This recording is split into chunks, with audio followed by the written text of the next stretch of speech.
Yo, it is your boy, Taji TV. I'm at the Ritz in Ybor. Is this Tampa? I don't know if this is Tampa or Ybor, what counts as what. But I'm at the Ritz in Tampa. I'm at the Blexit event, the 2025 Blexit event. It's like a spin-off of the TPUSA Student Action Summit. So what we're gonna do, we're gonna listen to some speeches. I'm gonna wait for the Q&A part. But yeah, it's gonna be a good time. Sorry, the audio is dog shit. I did not bring a microphone with me today.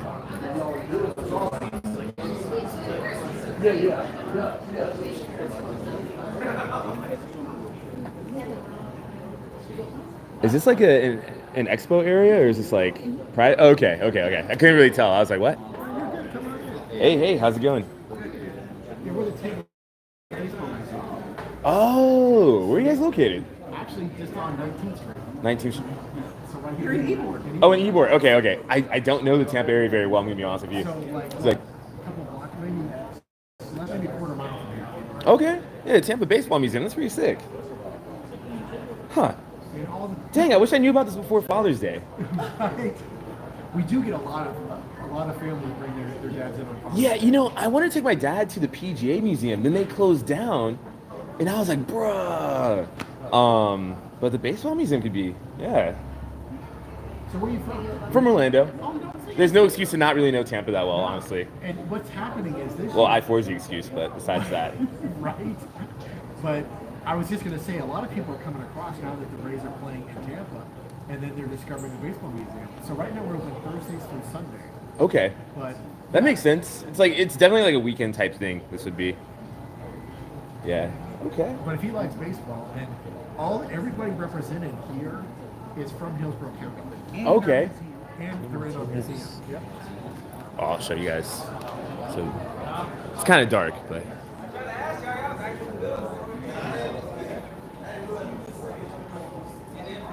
Heck yeah. All right. Thanks, y'all. Appreciate you. Oh, that's pretty sick. Patriot Kids Foundation. Hey, what's up? There's more stuff this year than there was last year. Say what? There's more stuff this year than there was like a couple years ago. Expanding. Yeah. Resource Empowerment. Reporting. How you doing? Doing good. Doing good. About yourself? Great. Doing great. Heck yeah. They're playing a lot of like copyright music, so I had to leave. I was like, oh no. And I was just like, yeah, I thought it was like a private area, so I didn't even go yet. Yeah. They all over the place out there. The production's really good though. Oh yeah, it's good. Solid production, yeah. Now who are you with?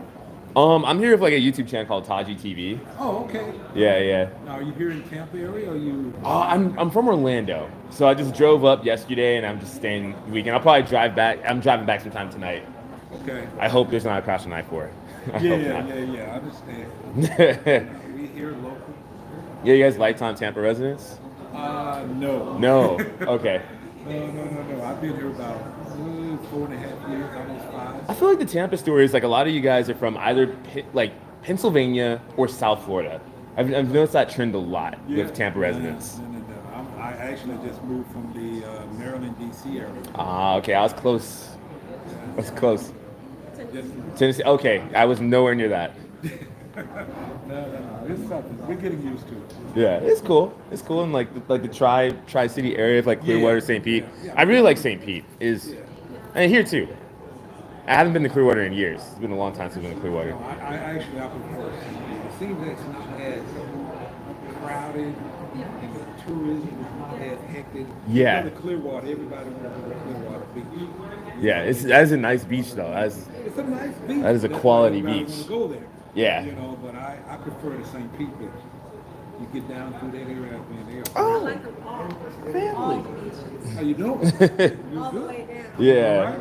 All right. Yeah, and like the restaurants and everything. I like the local like mom and pop restaurants. Like it's good stuff. It's good stuff. Good. Yeah. All right, I'm gonna make the rounds. Okay, yeah, definitely. right. Pleasure meeting you. But yeah. Good. I'm gonna go grab this food, and we're gonna finish the conversation when we get back. 15 minutes, All right? right, thank you. Oh, that's airbrushing. That's cool. Yo, this was not here a couple years ago.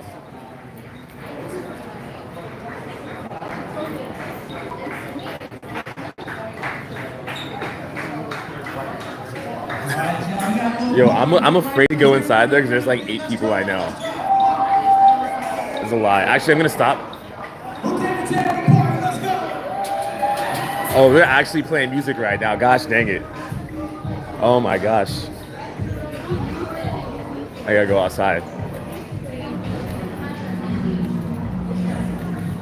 Yeah, baby. I just got the phone out to get it in the beat. Alright. Oh, sorry about that. I can take this back.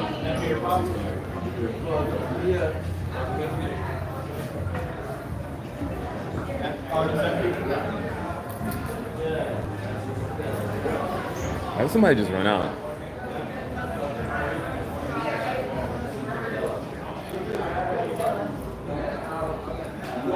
Oh. Yeah. I just saw somebody run. I was like, what? What just happened? Yeah, I had to like run outside. They started playing like copyright music, and I was like, I was like, yeah, I was like, what? Like I see like 8 different streamers. I was like, why is nobody streaming? I was like, that's why. Okay. Yeah. Yeah.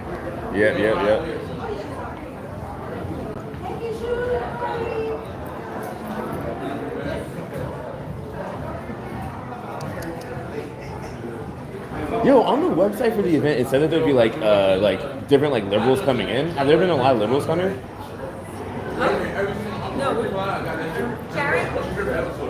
I noticed that. Like, all right. So, hey, how's it going? I'm Taj. Jared, nice to meet you, man. Hey, on the website for the event, I was looking at it earlier today, like a couple hours ago. It said there'd be like a bunch of like, kind of like the Charlie Kirk events, where like liberals on college campus would like come and try to debate Charlie Kirk. Is that happening today? No, what we have is called a battle of the lines. Yes. 2 liberals and 2 conservatives. The conservatives are granted candy. There are liberals here? Oh, we always invite the liberals to our shows to have debates because you can always have an echo chamber, but we don't stand up and hear both sides. But did you sign up? Yeah, sign up. You're all set. You know what? You should get in there because it'll start soon. It's gonna be good. Oh yeah, okay. Yeah, you'll get a good set. Yeah, I didn't see anyone. I was like, oh, that guy's definitely a liberal. I didn't see any of that. We get black liberals and black conservatives. We have a black moderator, and we really get into what's going on with the black culture from both sides. Okay. And it's funny because sometimes they disagree, sometimes we'll agree on stuff. Okay, that's sick. Can I sign up as a liberal? Oh no. It's actually 2 people who became already pre-selected. Okay. Yeah, but then you enjoy yourself, have a good time. And you come back out here, Okay, yeah. Every time there's like copyright music, I'm dipping. Alright, did I reach out real quick? Oh, okay. Okay. Dang, I added myself. He didn't mind though. He didn't mind. That's cool.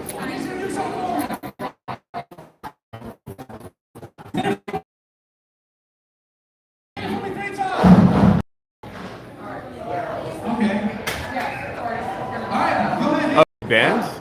Okay.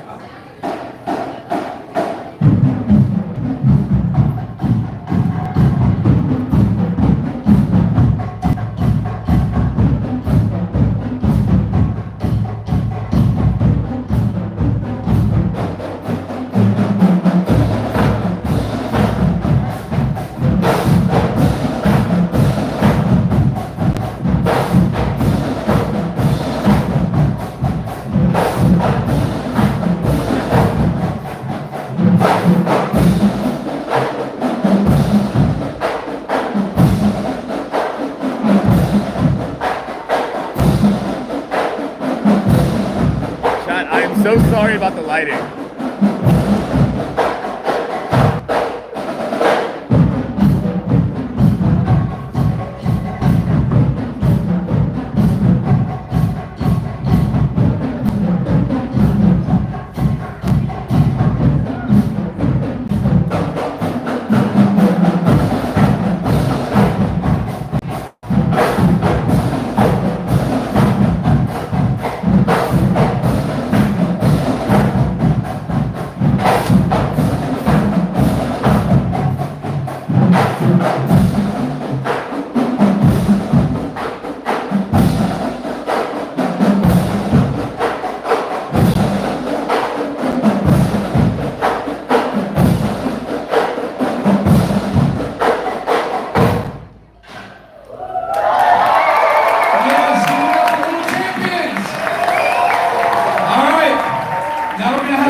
They've only been playing since April. We just started their group in April.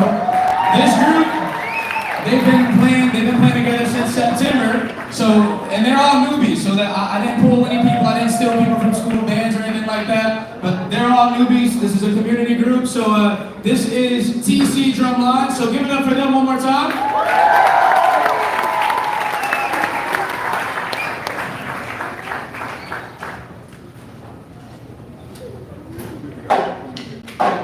Pardon me.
can like notice the copyright music about to drop. Zappy. This event is called the Liberation Show. It's in Tampa. It's hosted by Blexit. Yeah, it's at the Ritz. Are you in Tampa? I can get you in.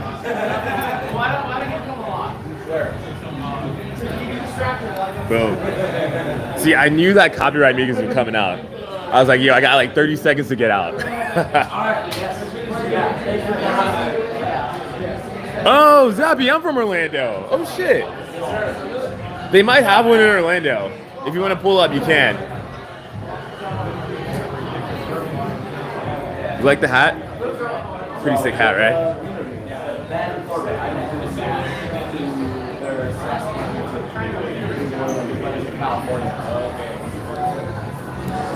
Yeah, so pretty much about this, like Blexit, it was founded by, let me put it in. So Blexit was founded by Candace Owens. Let me change the camera one more time. Okay, there it goes. Yeah, so Blexit was founded by Candace Owens. I think it was like 2018 or something like that. Pretty much it's short for Black Exit, not for British Exit. That's Brexit. But Blexit pretty much is about like getting like black people away from the Democratic Party or just not to vote entirely. That's pretty much like what the org is about. They'll have events like this with like a bunch of speakers, like Nancy Mace is coming out. Something Tatum, like Officer Tatum is the guy's name, come out. So it's definitely be one of those events where it's like they're trying to get as many people to join or get hyped about the org as possible. And we're gonna do what it entails. I went to this exact event like 2 years ago, maybe 3 years ago. Looks like they pulled a little bit more to stops out for this one. I'm interested in seeing what happens.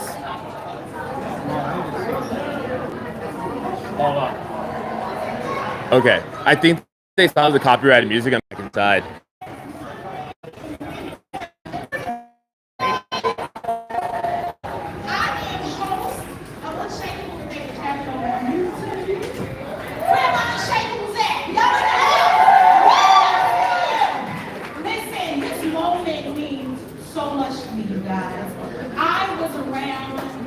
She is not at this event, but I have seen her live at the venue.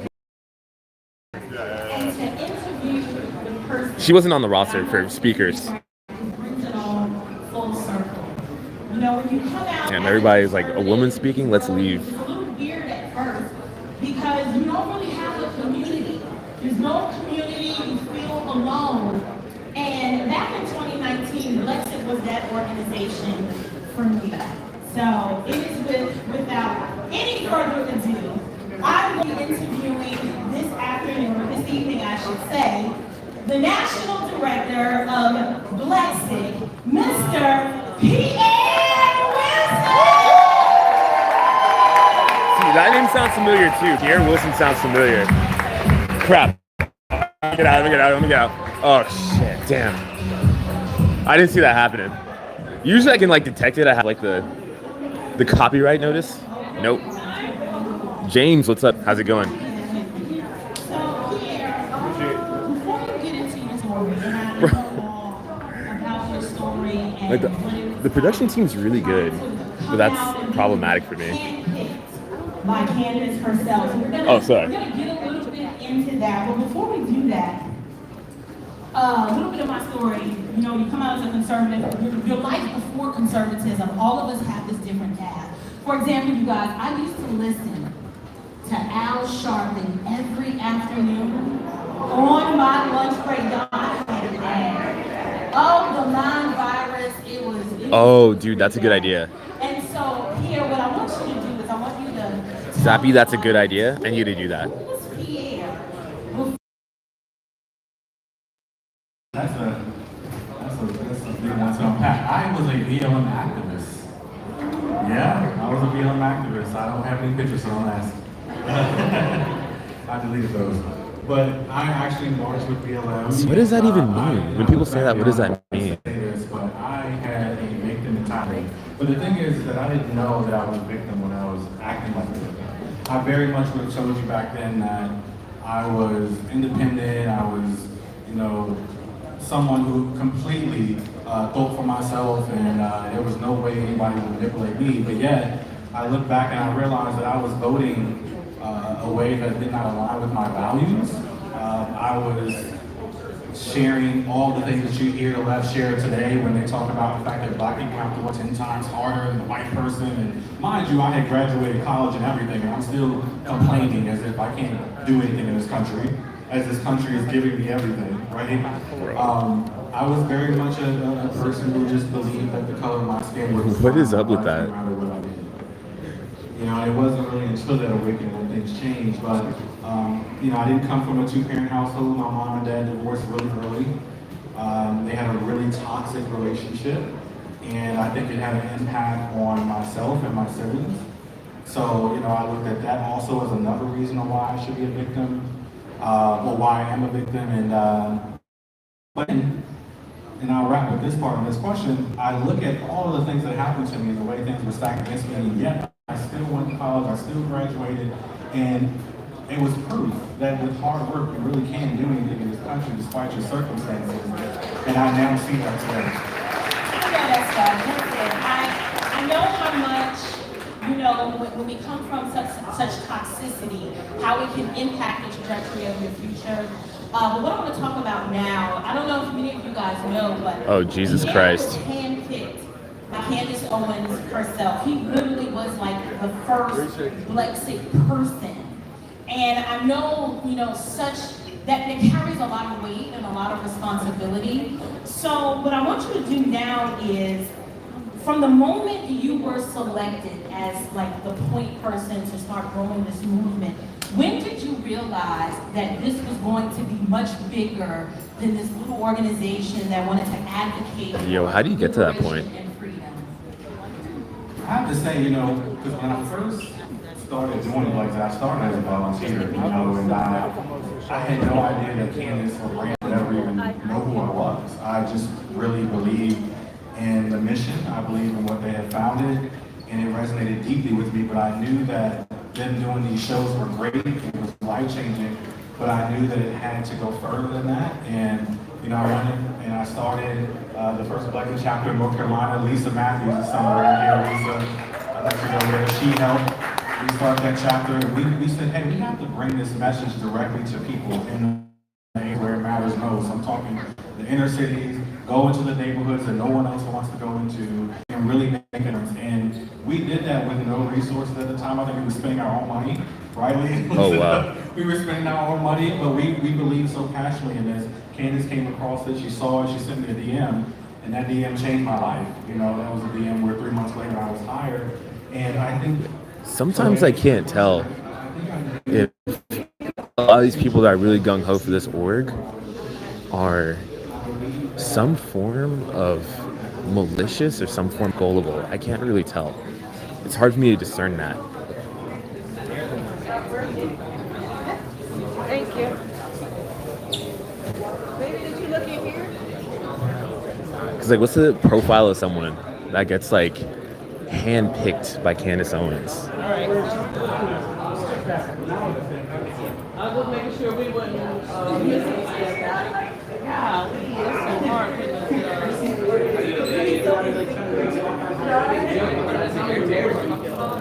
I got a joke that she does too. Are these for sale or are these giveaways? Oh, hell yeah. Yo, Chad, I'm getting a pocket constitution right now. Like all of it? Oh yeah. Hell yeah. That's Saturday. All of this is free. He's a what? So Seth is the hat for there. He's the Turning Point Faith representative. Oh, okay. I'm Caleb. I'm the college field rep, so I help. Oh, okay. College chapters there. Hell yeah, hell yeah. Yes, sir. It's my brother Josh. Hey, how's it going? Nice to meet you. Hey, nice to meet you. Taj. Yeah. Yeah. There's a lot of button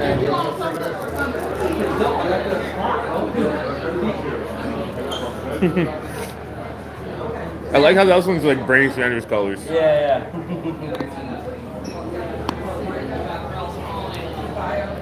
Yeah, thanks for the constitution. I appreciate it. And for the mint. I like your hat. Oh, thank you. I didn't remember if it's the blue one or the gray one today.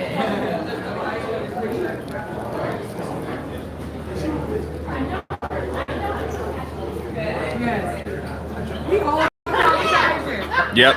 Yeah, it's Charlie Kirk's organization. Oh, it's not me. It's not me.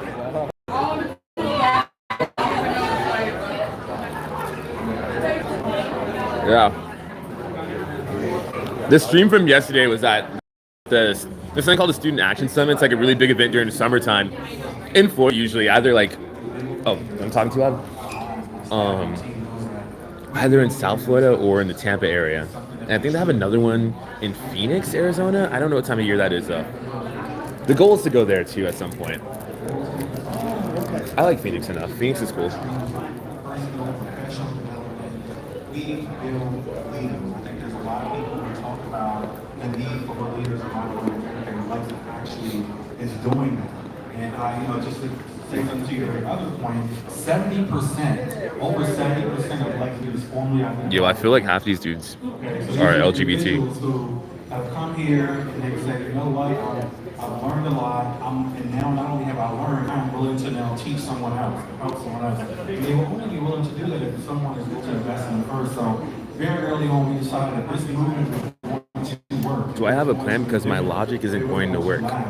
We have to actually go and take places. I'm going to be honest with you, Devin. I didn't really plan too much of today. I don't know what I walked into. Like, I tried last time, like a couple years ago, to hop into the Q&A, me and Spooky Sammy. And like, for some reason, like the line cut as soon as we tried getting in. We tried getting in very early. I'm gonna try again this year. I'm gonna see if I can do the Q&A line. Worst case scenario, when an illogical response. What response did you want me to say?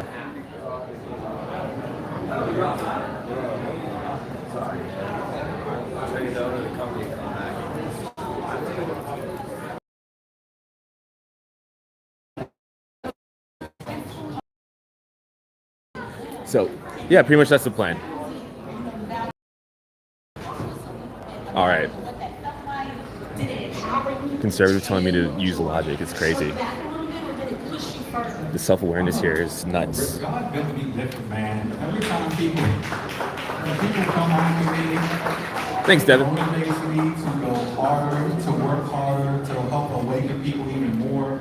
Because I'm gonna tell you something. When I first started speaking about my conservative values, I noticed something. I was getting called names like Uncle Tom, Coon, all these different things. True. But what I noticed was that a lot of people were saying the exact same talking points. It was like they all. I concur, Zappy. It's like they went to a class. I agree. I didn't take this class. They all had the same talking point, and that's when I realized that, man, a lot of community is manipulated. We are ready to fight. We don't even know what we're fighting over. It's like we. It's like Yeah. I can put it on me. 1 second. You're just trained to know that you're supposed to attack someone when they say they're conservative, but you really actually don't know why you have to do that. You just know you're told to do that. No And that's what I realized attacking. So thank you. not only me being conservative, Thanks. Appreciate it. not only that cause a ripple effect with my family and my mom stopped talking to me for 2 years. We're talking about how she stopped talking to me for 2 years. She actually called me a disgrace to the family. She called me a disgrace, and cousins, uncles, aunts, different people, but I held my ground. I never wavered. I never changed because when God orders your path, it doesn't matter who's on that path with you. If He's already ordered your path, it's your duty to follow that path. And I did that. So unfortunately, those people, a lot of people have come around, and I would easily say, Oh my God, I want a Q&A so bad. It feels a lot different than it felt when I first started doing this. Now I have people reaching out to me non-stop, asking me questions, wanting to know more, versus just yelling and calling me a coon. So I think Blexit. Bro, I want to know more. Yeah, I agree. Sometimes this path is very lonely. You feel isolated. I remember back when I started my podcast in 2022, and it was just an old iPad and a mic that someone sent to me. I guess they felt sorry for me. I don't know, the audio probably was kind of bad. But I just remember those early days of feeling alone, like nobody's listening. And then one day you wake up, y'all, one day I woke up, or shoot, actually it was last week, my podcast had grew to 125,000 subscribers. All my self. Dang. And so when you look at those humble beginnings, and then you Dude, I need to grift. the trajectory of that growth. Talk to us about how did you move from being the first man in the room to talk and think about Blexit to now it's this multi-layered organization with a youth division and the college component, and then just the grassroots chapters all over the world. Talk to us about this. Well, I'm nothing without my team. So really huge shout out. Can we do a round of applause for just the entire Blexit team? Really. I have the most incredible team. We're small but mighty, man. We can compete with the best of them. we work day in and day out, man. We were on there 1 o'clock in the morning, working on Liberation Show stuff. They're very dedicated, so I just really want to thank them because we wouldn't be here today if it wasn't. Yo, I need to do that, Zappy. I have a few candidates I'm thinking about. In this room, right? We have a packed room full of people, and there's so many Blexit leaders that help make this happen. For me, like I'm imagining like politically provoked, but like not susceptible to Nazi takeover. Has been a fantastic mentor to me. Like for a while, what Todd and Brittany had going was actually kind of solid. They just all went to shit. Nobody around just really give me advice. I know when I'm struggling with something, I can reach out to him. So having a mentor, I think is important, especially for a youth. Oh shit. You need a mentor. We like to think we always have it all together. We good. Have a mentor, man, because it helps with Vince. Y'all heard Vince earlier. That man, incredible man. And he is coming to my life. He's made an impact. So surround yourself with people who have been down that road, who have experienced the journey, maybe something similar to the journey you're on. Soak in that knowledge of first. Keep Christ ahead of your life. Don't make it a slogan, don't just make it a bumper sticker. But every day, every morning when I wake up, before I do anything work related, I'm spending an hour in my word. That was something that I'm remaining to in my life, an hour in the word every morning. Before anything, those calls, those texts, they can wait. But your relationship with Christ is the foundation of your life. So, I think through those things is how I got here today, how this movement has gotten to where it is. Well, and I was just about to ask you about your faith and the role that it plays in all this. You've already answered that. So let's move on to your younger self.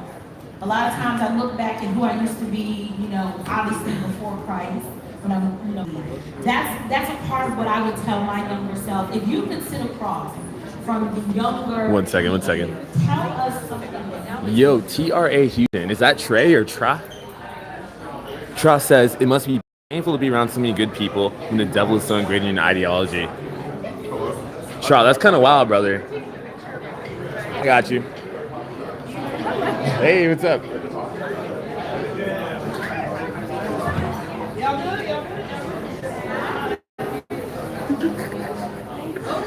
Yo.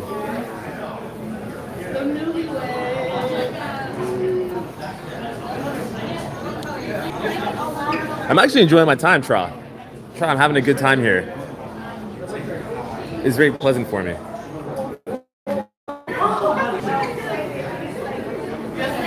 Bro, I got like 2 minutes till I start playing copyright music.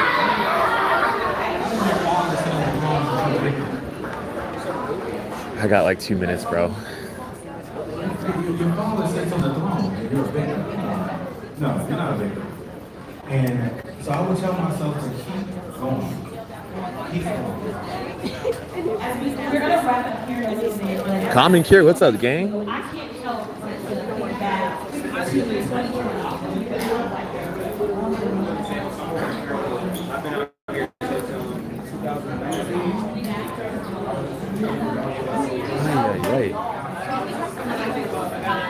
Yeah, I'm gonna come back when they're done playing copyright music because it's about to start happening right now.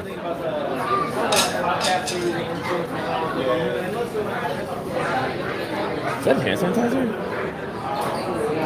Is that cologne? Cool. They have cologne. 1 second. Look at that. Can I like smell it? Not spray it, just smell it? Okay. It's called Reparations. Smells pretty solid. and white privilege. Yes. The white privilege smells pretty good. This is reparations. Does it have amber? I think I smell notes of amber. What's up, man? Hey, does this one have amber? I smell like notes of amber in this Leather one. and cardamom. Leather and cardamom. Okay. I don't know if you're allowed to. When they're Okay. hitting, it kind of smells a little bit like amber, that spice. Yeah, you know, yeah. It's hard to pick up on that. Okay. Yeah, man. Yeah, very contemporary smelling. Yeah. People say it smells a lot like Tom Ford.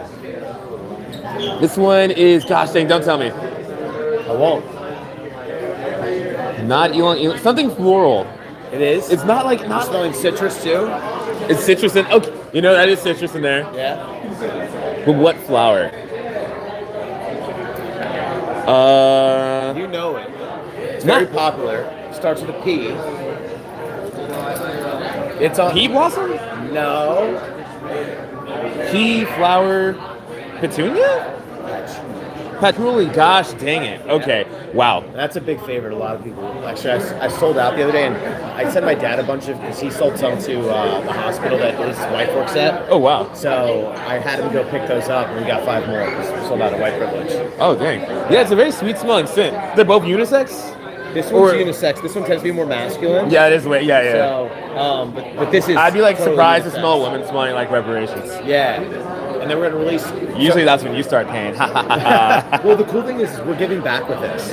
Really? So we're this weekend 5% to wounded warriors. Okay. Excuse me, wounded veterans. And then to be honest, what I'd love to do is eventually. That's my second fragrance. I'm gonna do a third one at the end of summer called Male Privilege for Women. And so I like that one. I like that one. Thanks, man. And the idea is to, like, I said, we're all privileged, right? We're privileged to wake up every day, walk God's green earth. And that's the idea, is kind of destroying that idea of privilege. But reparations, what I want to do, if the other one sells so well, I would like to give all proceeds, all the profit I make from reparations back to communities we care about. So Sure. I would love to put a park up in an urban area, right? Or maybe even a security guard at that park. So I just think that there's something magical about that. That's pretty cool. Yeah. What's the company called? It's White Privilege Fragrances. White Privilege Fragrances. All right. Heck yeah. Like, can I see like? So the box is going to change. It's gotprivilege.shop, but the box is going to be White Privilege Fragrances. Yeah. And then it's going to have our logo, which is a backpack, and it's going to say success is just a spritz away. Okay. I like that. All right. Thanks, man. What's your name? Taj. Taj? Yeah. Bo. Oh, nice to meet you, man. Heck yeah. And these would make great Christmas and stocking stuffers. Yeah. I can definitely see that. Or maybe like not like a Father's Day for your brother or something. Yeah. It's all funny stuff. So I'm a comedian, so we're just laughing, having a good time. Okay. But yeah, gotprivilege.shop if you want to check it out. All right, excellent. Thanks, Bo. Appreciate you.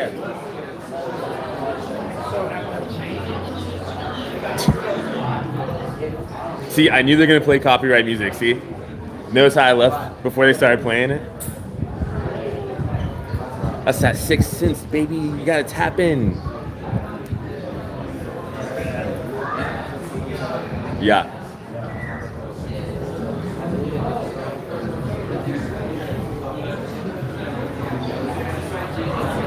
Yeah, I'm gonna wait for the music to end and I'll just go back in. Cause I'm waiting for the, still waiting, I'm waiting for the Q&A part.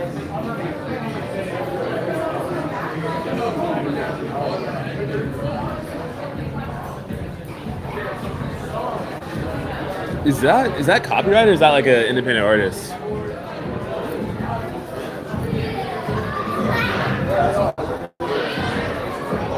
I don't know the song. This might be terms of service. Like, is it? Bro, I can't tell.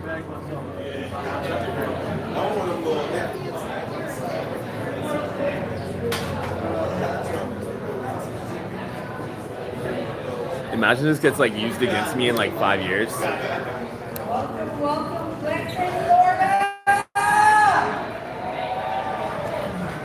Okay. Oh shit. Okay. It's a debate time. So my name is Grace Glass, and today we have a wonderful segment of the Battle of Ideas. And I hope that thus far your brain has been open. You've been able to have more ideas, more action impact to go forward to make America safe and great again. Oh, excuse me, pardon me. With that being said, I'll turn it over to my panelists for today. Just give very brief introduction and get right into today's questions. My name is Ms. The moment you've all been waiting for. I'm the owner of Business Academy LLC, where I send African American students to college, other people's money. My name is Musa. I've been in the public policy space for approximately 10 years, having worked across 4 different presidential administrations, specifically passing the First Step Act that was enacted and passed by Congress and signed by President Trump in 2018. They got some decent heavy hitters. My name is Vanessa, but I go by Gothics online. I'm Oh, it's Gothics. Oh, shit. a radical leftist. My name is Brandon Tatum. I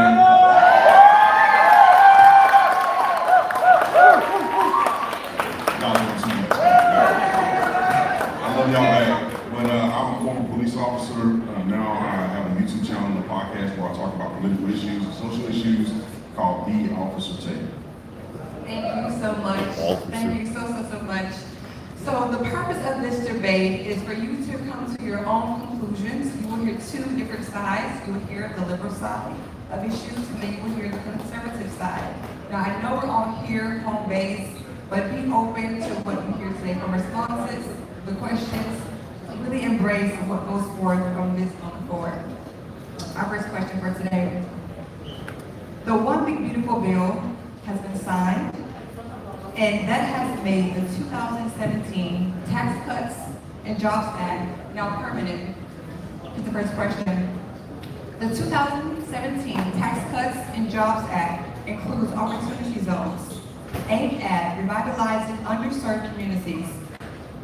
Do you, starting with the right, do you believe these policies created meaningful changes in urban Black areas, or have they benefited outside investors more than local residents? I'll start with you, colleagues. To be honest, I don't know much about opportunity zones, so. LOL, Gothic's not knowing. Well, I think I'll touch on this real quick. I think that the opportunity that it affords to people, no matter what race or color you are, is tax cuts. Tax cuts benefit people who are functioning in the system that we're in capitalism. A lot of people somehow, in their mind, they think that the tax cuts only affect big corporations and people with a bunch of money. But the last time I checked, Black people have corporations and Black people have money too. And I think and so just making sure that those tax cuts didn't expire, which if they had expired would cause one of the greatest tax increases of the middle class that we've seen in a while. I think that that's one of the things that I like that Donald Trump, at least the Republicans, have passed through that bill and Donald Trump signed into law. Thank you. Thank you. Responses? Opportunity zones are not just tied to tax cuts, they are tied to development. I can speak for my particular demographic in terms of where I'm from in Chattanooga, Tennessee, Hamilton County, Tennessee. We had our county mayor utilize Black census tracts and overdevelop those areas. And in the next 5 years following the original opportunity zones, we actually had a study that we published where our specific Southside districts and zip codes for the city of Chattanooga are some of the fastest gentrified zip codes in the country. So we had a large displacement of African Americans in our city, and we have seen a stark decline of African Americans in these specific areas through development and not just tax cuts. Thank you. You said no comment, Mr. Reed. Any particular reason why you don't want to comment on that question? Well, the number one, I don't comment on things that I don't necessarily know much about.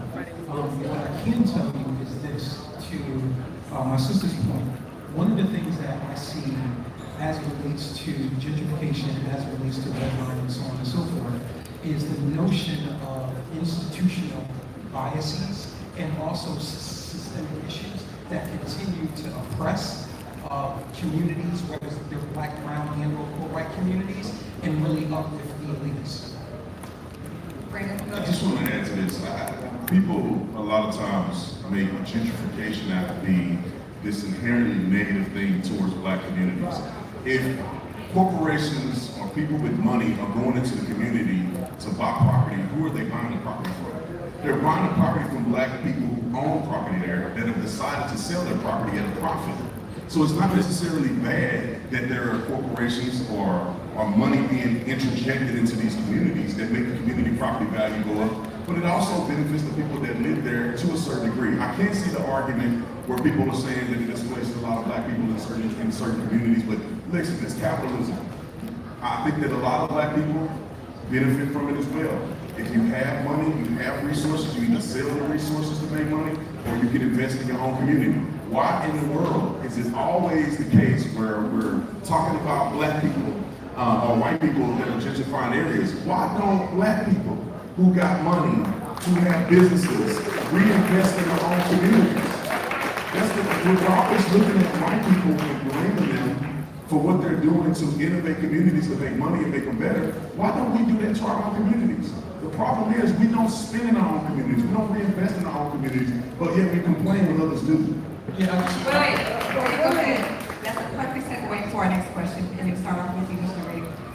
What is the single greatest threat to economic advancement in Black America today? And is it structural, is it cultural, or is it policy driven? I think that it's a combination of all three. When you consider the work that I've done, I've passed 30 bills across this country. I put approximately 500,000 people on a pathway to freedom. I've worked with the Obama administration, Trump 1.0, the Biden administration, and now I'm working with Trump 2.0, the version of their administration. What I think is that there's a combination of all three. I think that there's a cultural issue within our community. I do think that there's something very systemic, and I can literally thread it all the way back to the Nixon administration, where you had not just redlining, you had inflation and incarceration, specifically targeting black communities. That was perpetuated through the Reagan administration. It was exacerbated through the Clinton administration. And what you saw was a correction of the sort through the Bush administration. And ultimately, I think that culminated with Trump 1.0. Look, I used to work for Jay-Z, and to paraphrase Jay-Z, one of the things that I would say with Trump is that I got 99 problems with him, but the first step, that definitely wasn't one of them, right? What did we do through that bill? We were able to get more than 50,000 people released from federal prison. In effect, we shrunk, the national federal prison population by a third through one bill alone. And the work that I've done, again, has been in the bipartisan space. In fact, I woke up this morning and I never in my life identified as a liberal. It wasn't until I got on this stage that I was introduced as a liberal for the first time in my life. I am unapologetically a believer in the gospel of Jesus Christ. My values, in effect, happen to be conservative leaning. However, I might be identified as a moderate. But going back to your question, I also wanted to identify something by which Brandon talked about as well. I never mentioned the word white folks at all when I talked about redlining. I never mentioned white folks when I talked about gentrification. I never mentioned white folks. So to get back to the question, sure. One more time. What is, in your opinion, what is the single greatest threat? There is no single greatest threat when it comes to black folks. There's no single greatest threat. I think that we have a myriad of issues that we have been inundated by, that we have been exacerbated by, and we don't have the luxury of identifying one thing. To your point, to your question, we have a trichotomy by which we have to do. Okay, thank you. Brandon or Gothics? To be honest, I agree that I don't think it's a singular issue, but I would say that I can trace a lot of the problems economically in the black community back to having a lack of direction and a lack of identity. And I think within the black community, people on a cultural level tend to handle their money in ways that aren't actually— That's a great question. Or building wealth. And so personally, I think if you have some structure, you have a worldview that points in one singular direction, you're going to see a betterment in the economy, I think. Yeah, I'd like to add to that by saying that when you look at the single most issue, I think it has to be culture. Because everybody that's honest with themselves know, and I'm not saying every black person, because when I talk about the black community, I'm not talking about black people as a whole. I'm talking about communities that are predominantly black. Because there's black people all over the country that live in different communities that have a different mindset. But these communities that are primarily black populated, when I was growing up, and I think I can speak for a lot of other people, there was no value placed in credit score. There was no value placed in investments. And a lot of times we were taught that we don't have a place in America, that we are not equal to anyone else. If you go to a bank, you won't get a loan. As if there's this perpetual state of black people being held down by the system to where black people didn't even activate on things that they had the potential to activate on. So most of it is culture, the culture of violence. When I was a police officer, and I patrolled in white neighborhoods, poor neighborhoods, and patrolled in black neighborhoods that were poor. There's a big difference between poor white and poor black.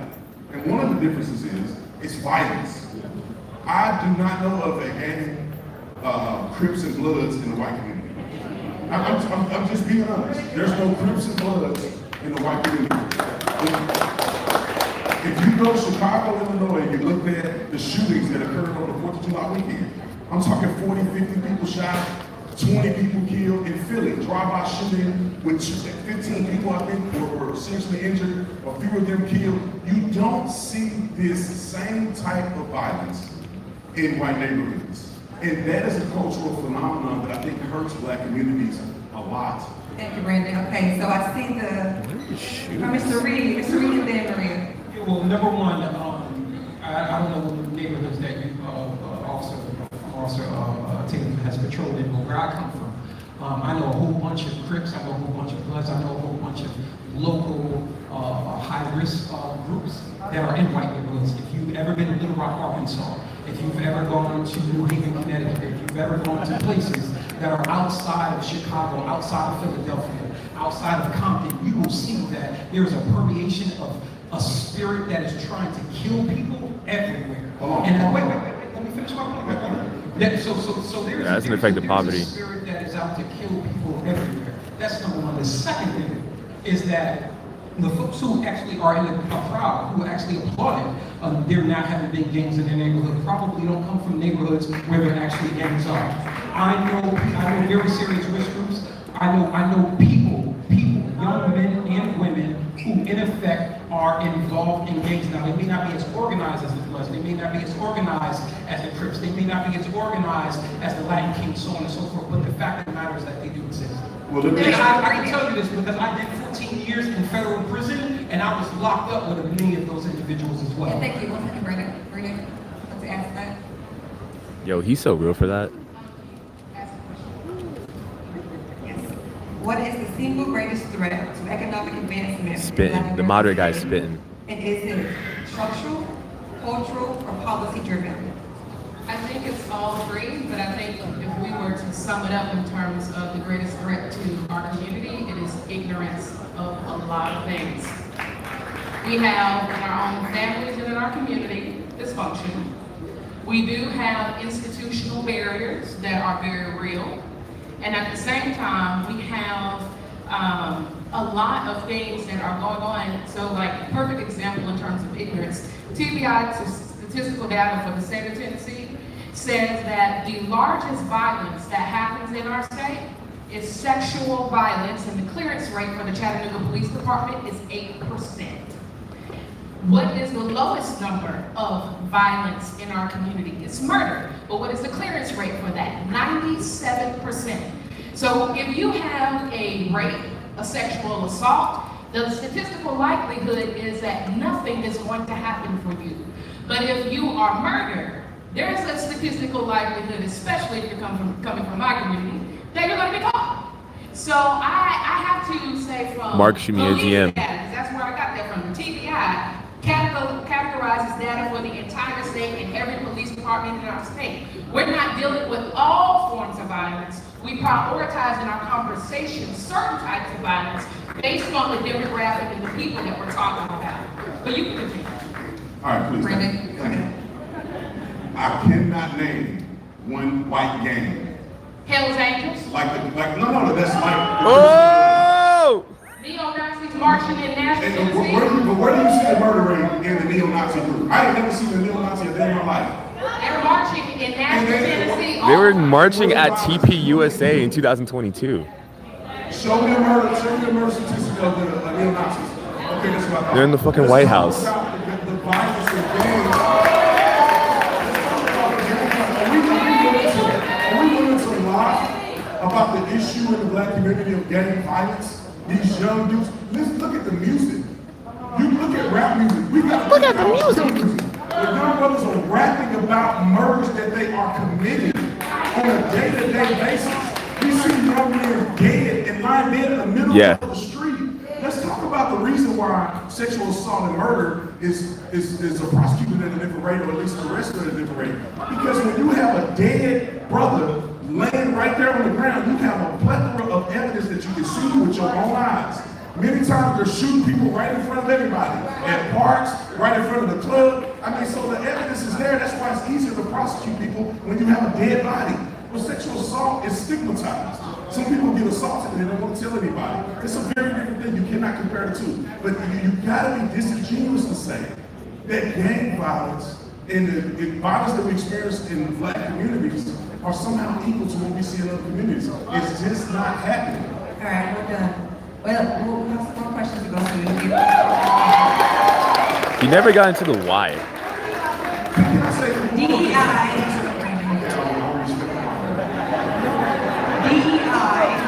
initiatives have spread rapidly across higher education, including at HBCUs. And I'll start with the Brennan and Gothics. These efforts expanding opportunity and access, or are they promoting ideology at the expense of excellence and free thought? I think DEI, and particularly in these HBCUs, I think they are cultivating a collectivist mindset. Yeah. And I think politicians notoriously use the black community for votes because they know that if you have a population of people who lack identity in God, they will find their identity in culture, and they'll find their identity in the black culture. Of course, have a good one, Zappy. I don't even know what black culture is, because whenever people from the mainstream perspective talk about black culture, we see gang members and all this degeneracy, and a lot of people tend to follow that because they don't want to lose their black card. So I think that, yeah, DEI is one of those things that's just another way of sort of like incrementally getting people to look at themselves as just a color that can be used for a vote. DEI, if you look at the statistical data, have benefited white women more than anybody else. A lot of the activist groups that we see today were co-opted by the LGBTQ AARP or whatever they call it today. So when they talk about DEI, they're not prioritizing black people. They're prioritizing LGBTQ and all the other groups. Would you support it? Piggyback on the struggle that black people have had in this country for so many years. And so therefore, I think it's not benefiting black people to say, I'm going to give you a handout. We want a hand up. That means that the opportunity should come at grade level, not when you're graduating high school and you don't know how to read, you're not proficient at the education you're supposed to have, and we say, well, let's let you in at a lower school. No, we should be addressing the issue at the front end. We should be making sure these schools are adequate enough, teaching our children what they need to know, not teaching them about gay stuff and all this pride flag, Juneteenth, all these other crazy things that they're teaching our kids. They need to teach them how to read and do math and how to function in society, learning how to have de-escalation skills, learn not to be violent when you have conflict, learn how to be married before you have children. These are things that we should be focusing on. God is my witness. I'm not saying this to be around the applause. It really bothers me that we see from administration after administration, mostly on the left, of them pushing fake programs that have not benefited us not one time. They cannot claim a single win for the black community. All right, thank you, sir. I agree. Bro, what the fuck? Majority of what you said. So we have allowed, from the grassroots, we have allowed in the black community our language to be co-opted. We have allowed people to spin this narrative that we are the face of DEI, but we are actually number 8 of the group that is a recipient of DEI initiatives. And I think the problem is because we do not challenge the left. We have not challenged our leadership to put us at the forefront of public policy and economic benefits and what that looks like in terms of leadership. But the difference between Officer Tatum is, I send black children to all kinds of colleges. And 80% of my children that access higher education are professionally trained at HBCUs. 80%. So I can agree with you that there is a problem with our HBCUs because we don't have a higher level professional class outside of HBCUs. But I agree. I agree with you, brother. Everything that the brother said, I agree with. Okay, perfect. Move it on. I just want to be clear that I didn't say that about the HBCUs. I'm not dissing the HBCUs. I'm talking about coming out of high school, kids are not proficient enough, and they get granted access into colleges where they're not prepared to fully finish. Okay. All right, perfect. Next question. Starting with Mr. Reed.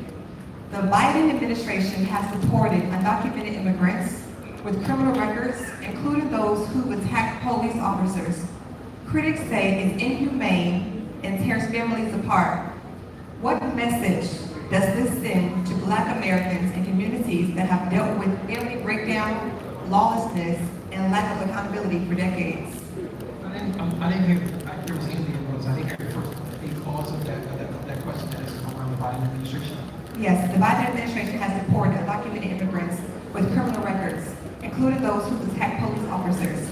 Critics say it's inhumane and tears families apart. What message does this send to Black American communities that have dealt with family breakdown, lawlessness, and lack of accountability for decades? I don't know if that sends a message to anybody. I think that politicians play in our face all the time. I'm not part of the Biden administration. I don't represent the Trump administration. My constituency are those more than 70 million people who are currently locked out of opportunities after they've been locked up. More than 2 million people approximately who are currently incarcerated, who don't care who's in the White House so long as they can get out of the prison house and back to their mama's house. So I don't necessarily know what message that sends to Black folks. When I'm in the barbershop, when I'm talking to my cousins, when I'm having conversations with other Black folks, ain't nobody talking about the undocumented folks have assaulted police officers and this is similar. We received a message as a result of that. It just don't translate from where I come from. So I don't know the message that is sent. The message that I will say when it comes to undocumented people is this. I think that we need to do things with dignity, and I think that we need to treat all human beings with humanity. When you are in the United States of America, whether you are an undocumented citizen or not, you fall under the guise of the United States Constitution. And we need to make sure that we are locking up people.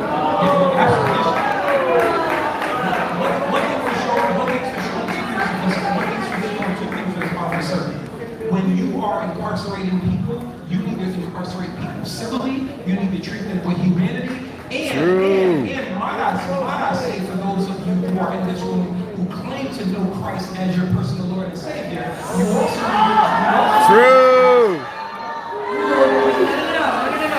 We would not boo our guests. Absolutely not. We would not boo our guests. Also, the last I read in my Bible, the least of these who are in society are those individuals who happen to be incarcerated. So we need to be treating those individuals with a degree of dignity and humanity. Yes, and sir. we need to be the beacon that is set on the hill, that we are demonstrating to the rest of the countries out there that we treat people, no matter where you come from, no matter what your conviction is, with dignity and respect. Thank you.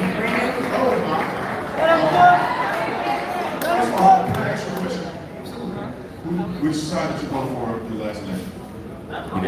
He didn't vote. Who did you vote for? Did you vote for anybody or no? I didn't vote for anybody. He didn't vote. Yep, I knew it. All right, let's move on. So let's put it this way. If you are illegally in the United States of America, you gotta go home. We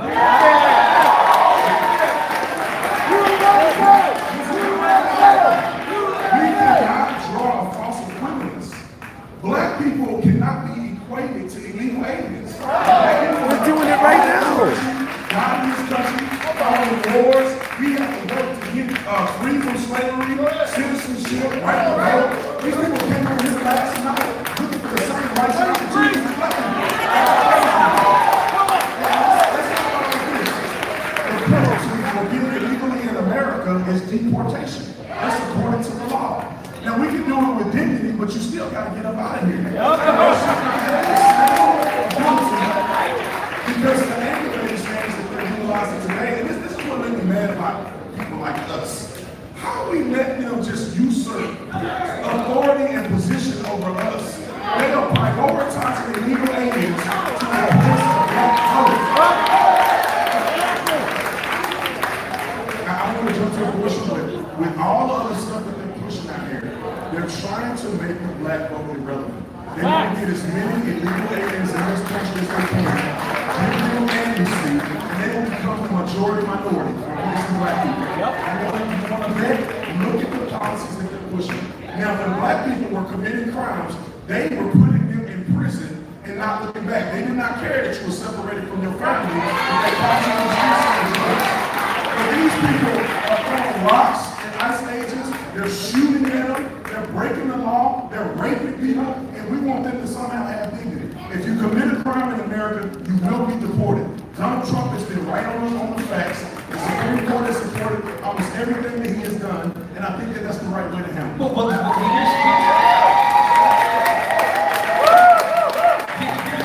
Here's the thing. I agree with every 90% of what you said, but I never said that people should be deported. What I said is that on the way home, we need to treat them with dignity, respect, and honor. That's what I said. I think we are. According to feelings, according to the Constitution of the United States, that safeguards us. Because listen, here's the thing. This is what I've seen in my experience in being incarcerated for almost a decade and a half. As an American citizen. As an American citizen. The moment that you allow an indignity with another race, what ends up happening is that starts bleeding over into other folks. And so if we can treat those individuals who may not be naturalized citizens, if we can treat them with indignity on the way home, on the way to being deported, then what ends up happening is that tends to permeate, and it tends to permeate people who are actually natural born citizens. They getting on airplanes, we put them in facilities as air conditioning, they're getting fed, and it's getting processed out of our country. Now let me say this, I did not see people losing their socks like they're doing today when Obama was doing it. He reported the because he wasn't on the right political side. I did not have a problem with him reporting people. Barack Obama said, don't you come to America, because we will send you home.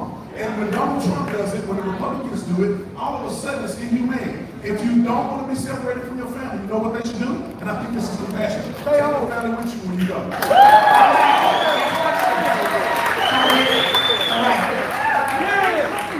Many argue systemic racism impacts all Black Americans. Some immigrant groups, like Nigerians, consistently outperform native born Black Americans in education, income, and leadership roles. This is a two-part question. First one, how do these outcomes challenge the mainstream systemic racism narrative? Do African immigrants experience America's racial dynamics differently? And if so, why? All the time. That's Brandon or Gothic first. I personally haven't seen any evidence to support the fact that systemic racism exists. What I do think exists is that there are some policies that do have unintended consequences, which would disproportionately affect a certain demographic. I think it's fair to say that. But when you see people come from other countries and come here and make a better life for themselves, or we have Black Americans born and raised here who seem to say that all of their problems are the result of racism, white supremacy, the system, and the white boogeyman, I think that that's more of a cultural thing, it's a mindset thing, and clearly the people that come from other countries don't have that, and that's why they're more successful. Real quick, I'll make it quick, I won't talk too much. Systemic racism exists right here in America. Young people are convinced that there's prejudice against them, that there's some system in place. It's not true. When these people come from other countries, they realize how beautiful America is, how many opportunities are in America. They value education. They go to school, they wear their pants around their waist, they listen to the teacher, and not trying to be gangster and be hood and doing all this and acting a fool in school. Mom and them didn't get all the way over here to America and be playing with you. And so I remember a time when Black people used to be like that lived on this soil. That your grandma didn't play that. You go to school and get an education. You're going to either be in jail or hell if you're out there acting a fool. And for some reason, we've gotten away from it. And we blame the system, and we blame the boogie white man for all of our issues, and the issues start right here. There is nothing in this country that a black person cannot do, or that a white person can do that a black person can't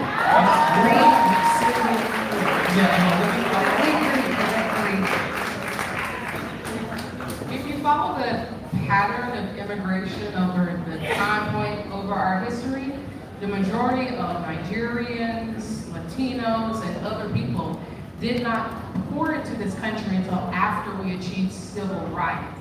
So they came to this country after we marched, after we went to the White House for public policy, after we had made strides in America and advancements in America. So I think we have to contextualize that from a standpoint is, they came after we did all of the hard work. So I didn't interrupt nobody. I didn't do that. With respect. So if you show up last to the party but you get the first of the spoils, how does that work? I should get what I can. I should get what I hunt for. And if there are people in my community that did all of the labor and all of the hard work, then how are we still at the bottom of the rungs and other people poured into this country afterwards and get pushed to the front of the line? I think that was being overlooked here as well, is that freedom in America, especially particularly for black people, is only 55 plus years. And I can walk you through that. When you think about my mama was born in 1955. When my mother was born under Jim Crow, and my mother was born under segregation. It wasn't until approximately 1964, 1965 that the full rights of a black citizen in this country was actually restored. So while this country is going on 250 years old, freedom for black Americans is only more than 55 years old. That's point number one. The second thing that I want to highlight is this. To my sister's point, she said that she doesn't see any evidence of racial discrimination in this country. Do you believe in the Constitution? Yes. And all of the amendments, am I correct? Yes. Well, written in the Constitution, in the 13th Amendment, slavery is abolished in the United States of America, except under the conditions of incarceration.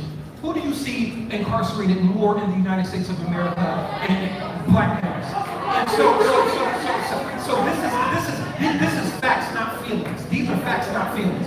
And so when you follow the thread based off of the Constitution, this is something that's Constitution, and you can Google it. In our 13th Amendment, slavery is abolished in the United States of America except under the condition of incarceration. And so when you follow the thread that black people in this country are only 55 plus years having earned our freedom, and you see that black men are incarcerated at a rate 7 times more than white folks, the fix is in. Okay, Brandon, go ahead and respond. After Brandon responds, we'll have our rapid round, and then we'll conclude for today's segment. This is very simple to diagnose. First of all, you don't go to jail because you're just sitting around black.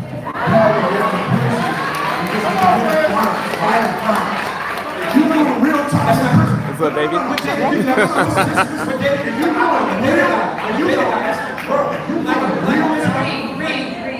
Hear me out. If you're doing real time in prison, you've done something violent, or you're a perpetual crime committer. You must not have heard of the Innocence Project. Yeah. The Innocence Project, what percentage of people are innocent that they find innocent? Most people are in prison because they committing crimes. There's not one person that I ever arrested that wasn't out here doing something crazy. I got family members doing a long time in prison. Why are they in there? Because they black? No. Shooting people, doing drugs, attempted murder. That's how you end up going to prison. I love the fact that we have some level of compassion to restore people, which is the first step back. So they didn't go to prison for nothing, they went to prison for something, but we restored them back to the community. Let's get to the we can get our full rights. The first female millionaire at any race was Madison J. Walker in the late 1800s, early 1900s. She couldn't vote. Black Wall Street, when was that? In the 20s. The Renaissance. Let's see how much you know. Let's see how much you know. You said it was a race war that happened, but they rebuilt it in 1925. Okay, all right, let's move on. So the Black Wall Street, Black Renaissance, all the inventors that invented incredible things, George Washington Carver, you name it. Black people had an incredible amount of success in this country way before we got in the 1860s. And then let's go before that. Think about it. Black excellence and black innovation was growing at a rate higher than white people before the 1960s. All right. I can keep going, but I'm gonna be fair. Excellent. Thank you. Valid points from both sides. Thank you so much. Going into our rapid fire hot take round. We have 30 seconds to answer these questions.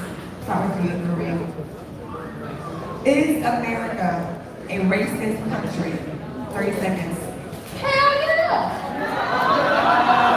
Read. Your message, I just pointed to the 13th Amendment and I just talked about 55 plus years of freedom from Black Americans. So for you? Absolutely. I think that America has redeemed virtues, but is America grounded in racism? Is America grounded in a constitution that was not designed for us as Black Americans? Absolutely. Well, why are you still here? I find that really strange to say when you got all these black people coming from other countries to come live in a racist country. I will cuss, but I'm a Christian. Is America racist? F no. All right. Reverend again. Should schools teach CRT or American exceptionalism? Explain CRT. Should schools teach CRT or American exceptionalism? Well, American exceptionalism all day long. Yeah, American exceptionalism because you can't live in America and hate America, and CRT is a Marxist theory.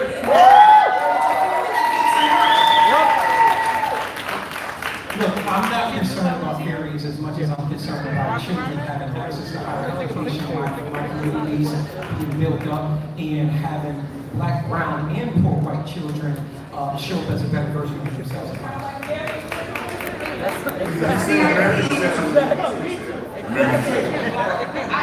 I think we should do what the Congresswoman said and teach Black history as American history. All right. Who's more dangerous to Black progress?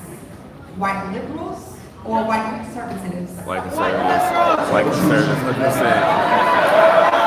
I'm going to take the position of Malcolm. One is a wolf and one is a fox. All right, Reed. Oh my God. Yeah, look, I'm going to say this. I don't think that that's binary.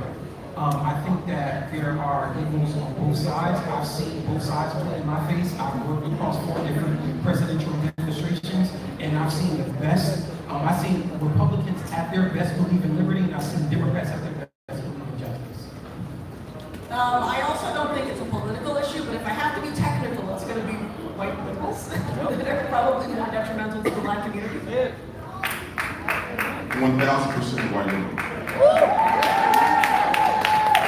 All right, final question. Time for you, Brandon. What is the most overhyped threat to Black America today? Racism. White supremacy. Rap music. What is the most overhyped threat to Black America today? I would say racism. How? I would say racism. There you have it. Please give a round of applause.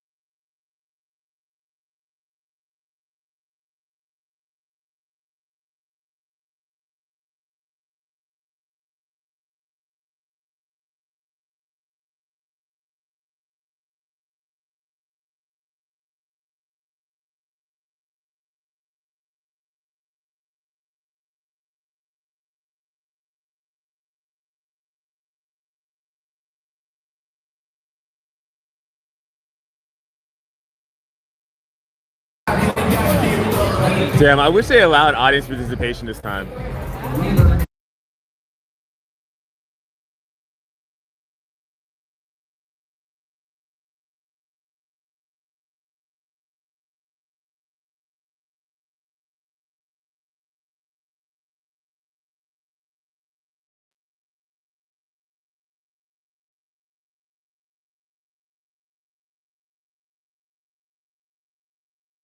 Myself, what our response is supposed to be. Bro.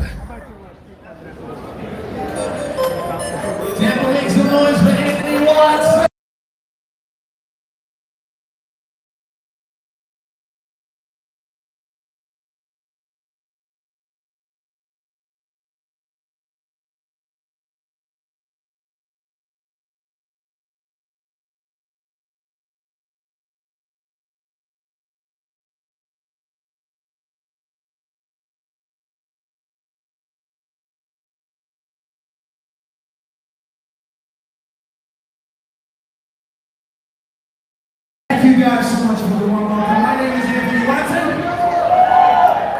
or as I like to go by, Stephen Davis's before photo.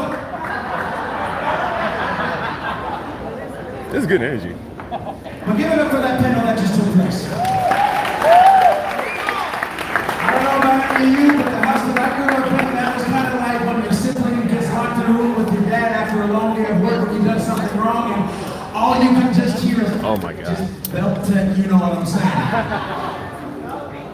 But I only have a short amount of time, and I want to make this very quick for every single one of you that decided to stay. Thank you so much for being here. Thank you so much for the fight that you guys are involved in. Thank you so much for standing for truth, because at the end of the day, all this doesn't come with gratitude. None of this is for activism. None of this is for morality. This is not a skin problem. It's a sin problem. Bro saying You going? Do you see hope, or you just drop it down?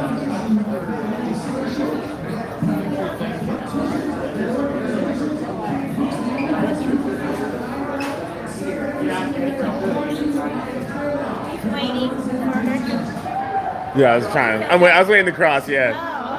Oh, okay. Okay. All right. There it goes. Oh man.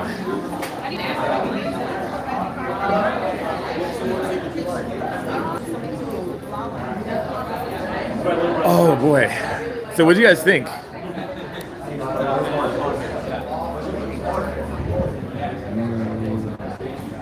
All right, I might see if I can talk to Adam in a bit.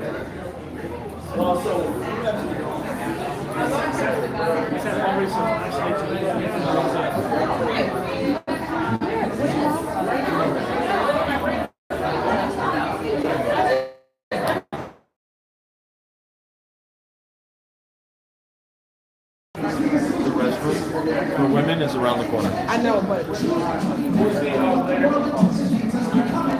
we know what the truth is. Far too many times have we allowed people to join our ranks to try and push us forward, and in the end, what do? They come here, they don't get the money that they want, they don't get the paycheck that they want, and at the end of the day, they're gone and you're there before you can even say anything. Truth doesn't come with a price tag.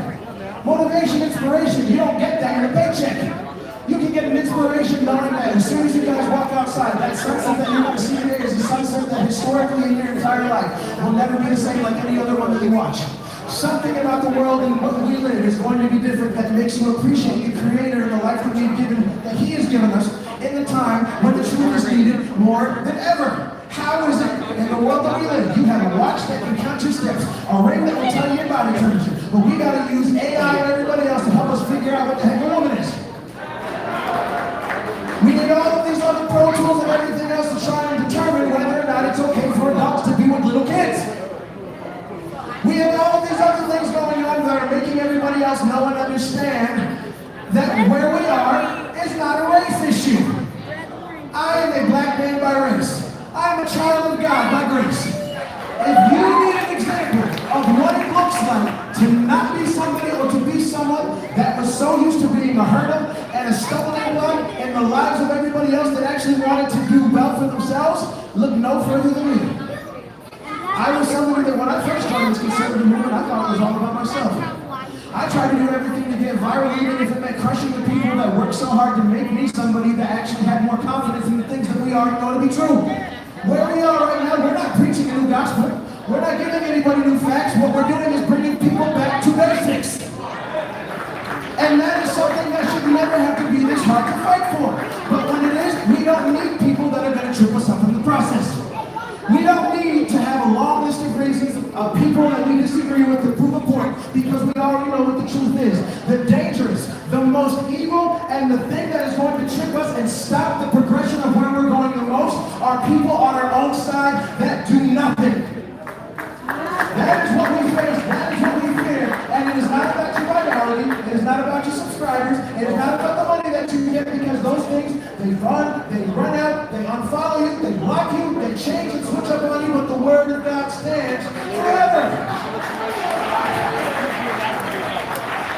We need to come back to a place where we as Americans, we as anybody else because you got some popcorn. every choice that you have has a consequence that's eternally bound to it. Is this a complimentary? Yes. Oh, nice. Do you know I can do like a small bag? And there is Oh, crap, okay. All of the issues that people want to say are because of statistics, stereotypes, all of those things. When you find yourself in places where sin resides, that is the outcome, and it's unavoidable. The only way you will avoid it is when God intervenes or when you surrender your life, and that's what I had to do. And where we are right now, we have so many people on our side that can convert us to us because they won't join us, they won't do anything with us unless it benefits them. True. And in the end, what are they actually telling us to do? Nothing. Bro, is bro sneak dissing? So here, give it up for Blexit because I don't care how much trouble I get in. Most of you guys need to know and understand this. Blexit is in the streets. Blexit is in the hoods. All of the places where we keep saying from a distance, we wish people would actually go there and make a difference. They're doing it. And a lot of them are doing it for nothing. When you have the passion and the fire of truth that will make you stand up to God. Bro, name names, man. Name names. You get assaulted and wrecked every single day. That is the only thing that is going to, when the world knocks you down 101 times, through the power of Christ is going to cause you to stand up 101. Your enemies will give up far quicker than the power and the Spirit of God will. So, I want you guys to pay attention. I want you guys to be involved because this is a culture war that we're in. We're being assaulted from all sides and sometimes inside. And the only way you weed out a threat is when you are firmly planted inside of the truth. My name is Anthony Watson. Everybody, if you haven't, make sure you raise one up together in a rumble. And I want to introduce somebody else that also knows what it's like to fight for truth while getting fought. So everybody, please make some noise for my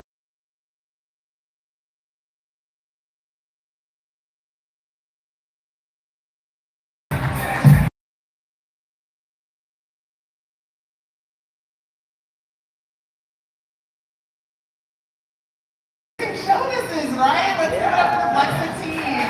Hey, it's friend of the stream, Savannah Craven. I've been part of Blexit for years now, and every single year the events get bigger and better, and I feel more love. I have new family members now, and it is such a blessing that you all were able to be here today. And my story is probably pretty similar to a lot of the young conservatives in the audience. In 2019, only about 2 weeks after I graduated high school, I decided to move my 17-year-old self to New York City because I wanted to know Broadway. And quickly realized that my conservative values weren't welcome at a liberal arts college in the middle of Manhattan.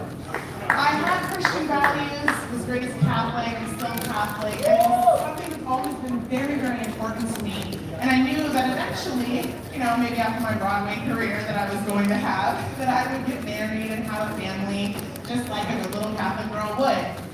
But I started to realize that the people I was surrounding myself with were draining all the values out of me. And I started to make theater and impressing my professors my God, instead of God himself, who is the only one who can really fulfill any sort of anything that you have within you, right?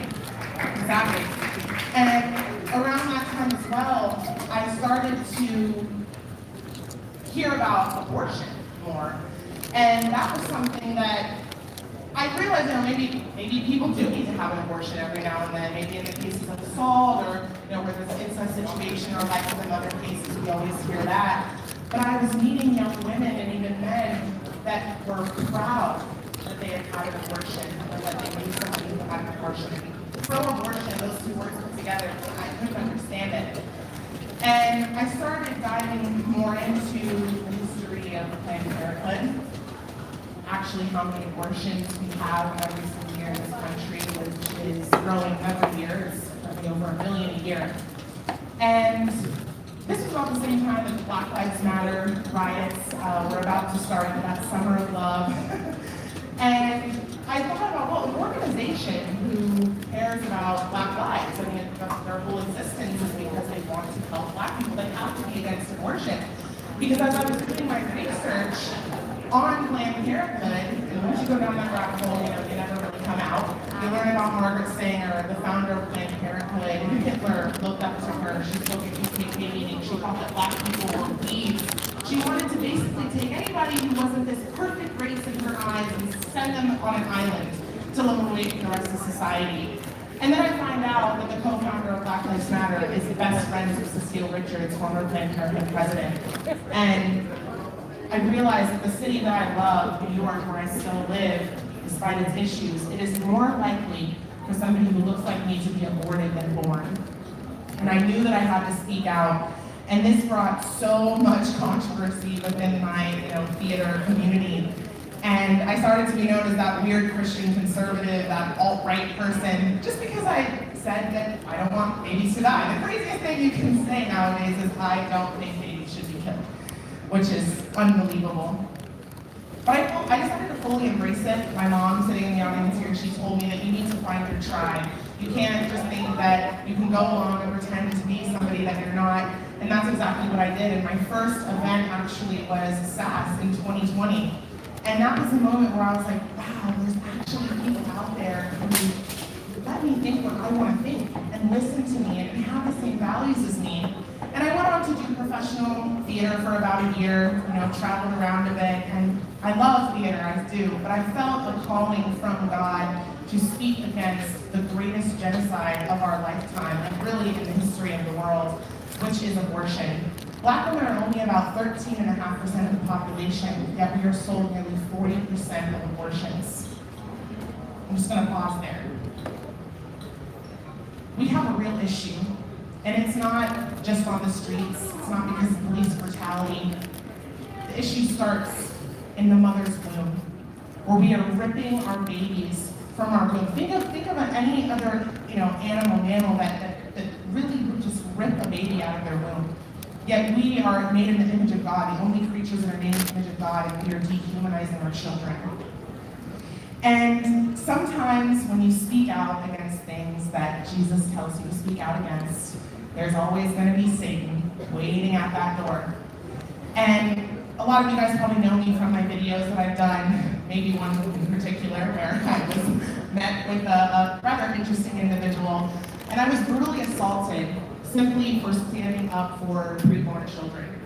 This is what we're up against. People that want to kill babies, why would they not try to assault me, a sinner, someone who has made mistakes, someone who does sin? And sometimes you have to put yourself in the lion's den in order to stand up for what is right. Because you know what came from that video? Yeah, I had to get a couple stitches. But I have had thousands upon thousands of messages of people young girls telling me about their open adoption and how happy they were that they chose life for their child.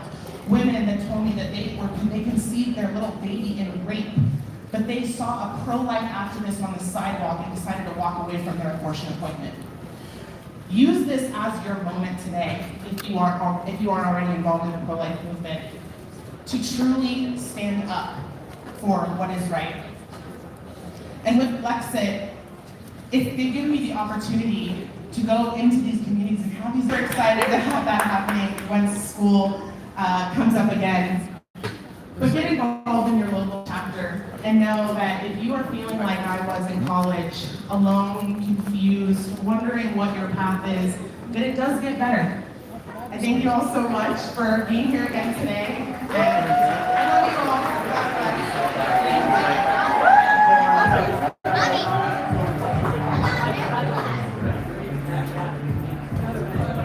Oh, it's not.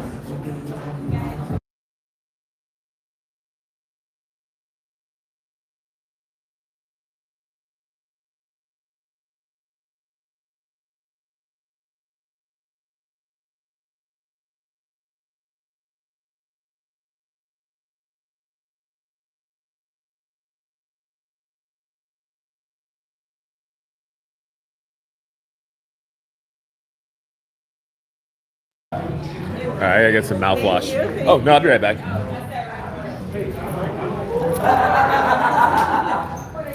Yeah.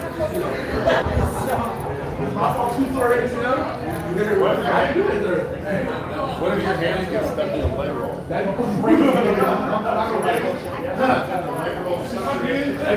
I should have gotten a media pass, dang. All right, team. I am... Actually, should I get mouthwash? I'll get a mint instead. I'll get some mints instead. Fuck it. Whatever. Sorry about that.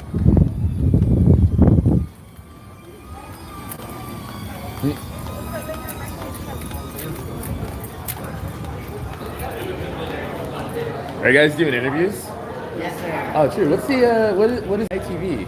Or is it called IV or It's Ignite Voices TV. Ignite Voices It's TV? a politically based social issues show. Oh, Is okay. this your first time at the event? I've been to a Blexit event like one time, like I'm about to say like 2 years ago, 3 years ago. It's been a while. You want to be on a short? Yeah, sure. So we'll do the same spot right here. I don't know if you guys would want me if I have the stream on though. Is that cool if I'm still streaming? I'm currently. That's totally fine. Okay, it's totally fine. All right, cool. All right. So we're gonna do this with the background. So we're gonna Guys, I'm about to be interviewed. They're about to interview me. Okay. so stand right here. Right here? Yep, Okay. We're gonna hit the side and the back. Right here. Here we go. Hey. Yes, okay. Tell me your name. Hey, my name's Taj. Taj. Yeah, like Okay. Taj Mahal, yeah. Okay, cool. All right.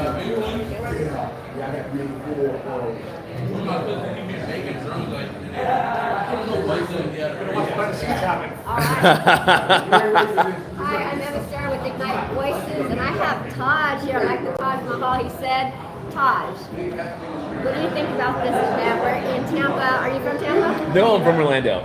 Okay. Not far away. So how did you hear about this event? Yeah, so I just saw a flyer when I was at the SAS yesterday, and I was like, I might stop by, just before heading back to town. So do you know anything about Blexit? Do I know anything? Yeah, I know the founding team, like Candace Owens, right? Okay, right, good. Random, yep. Mm-hmm. Yep, and Officer Tatum, right? Yes. So, did you get to watch any of the speakers? Yeah, I did. The debate segment was pretty cool. Okay, did you feel like it was heated? I think they agreed a little bit too much. They had like a moderate guy, and they had someone that might not even be liberal. She might be like a leftist. I don't know. So that was interesting. And I think honestly what they're trying to do is they're going to invite people and they're going to invite both sides of the conversation, but they want to be respectful. So, and that's what's important I think about Blexit is that they do want to hear the other side, but if they're going to invite you to give your opposing view, you probably heard there was sometimes some people were doing some booing sometimes, but they were the moderator was like, okay, we're going to treat It was a solid moderator. We're going to treat our guests respectfully, so I think they were, being kind right here, but I think that they had some definite opposing views. Yeah, for sure, definitely. And so one of the things that the foundation of Blexit is that we're not victims, we're victors. What does that mean to you? Where you don't have the victim mentality, but more of like a victorious mentality where you can overcome different obstacles, even if you get more obstacles systemically. Yes.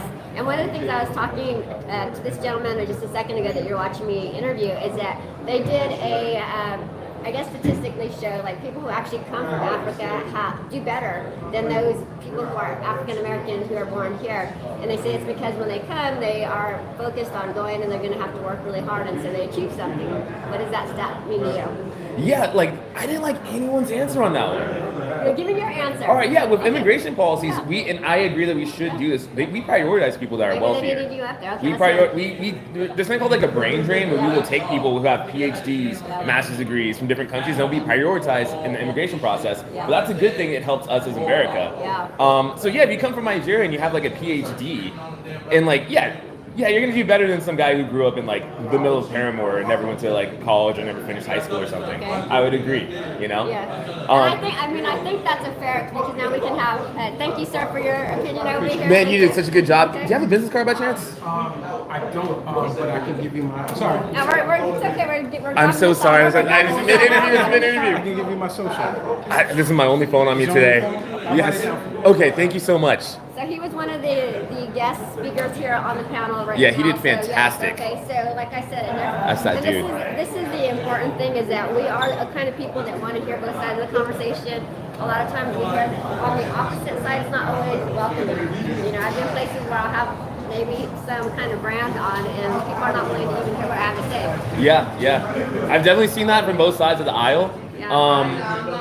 Fair. Yeah. I was on an event with that was hosted by liberals yesterday, and that was a lot of MAGA people were there, and they were like debating like a very popular left wing like YouTuber named Destiny, and it was great. Everybody was cordial, everything was well behaved, you know. Very much like I think the audience there might have been better behaved than the audience today with like the debate going on. It was a great debate though. The audience was fine on both events. All right. Well, yes. Well, I see that you want to get in touch with him, so I'm not going to keep you long here. But I think he had some fair points. I think yes, there are some people that come from other nations who are studied and who do come with degrees and whatnot. But there are some people who come struggling. I know a lot of these people. My dad came from Mexico. My mom was only 14 when she had me, so we come from a place of struggle. But at the end, I think we all have the opportunity in this great nation to become victors and not stay victims no matter what happens. Yeah, there's always opportunity in this nation. America still has opportunities for everybody. It's just like the amount's a little bit different, but hey, if you have a victor's mindset, you can push through. But just we gotta acknowledge that like we still, like different people have different levels of obstacles they're faced with. We can agree to disagree on a lot of different things, but at the end of the day, I hope we can agree that let's go out and be victorious today. I'm MSRK, let's go out and let's change. Heck yeah! All right, thanks for having me. I appreciate you. Taji TV, TAJY TV. I have some very interesting videos from TP USA from this year and a couple years ago as well on that channel. Thanks, y'all. Yes. In my contact, I have a pen. All right. That's why I stuck around. All right. Do you know if I can write it down or? I don't have a pen. Oh shit! Crap. All right. Let me see if I can like skip away from YouTube for a bit. Okay. They're very weird about Can I like I can? Just give me a number. Yeah, it's crap. What?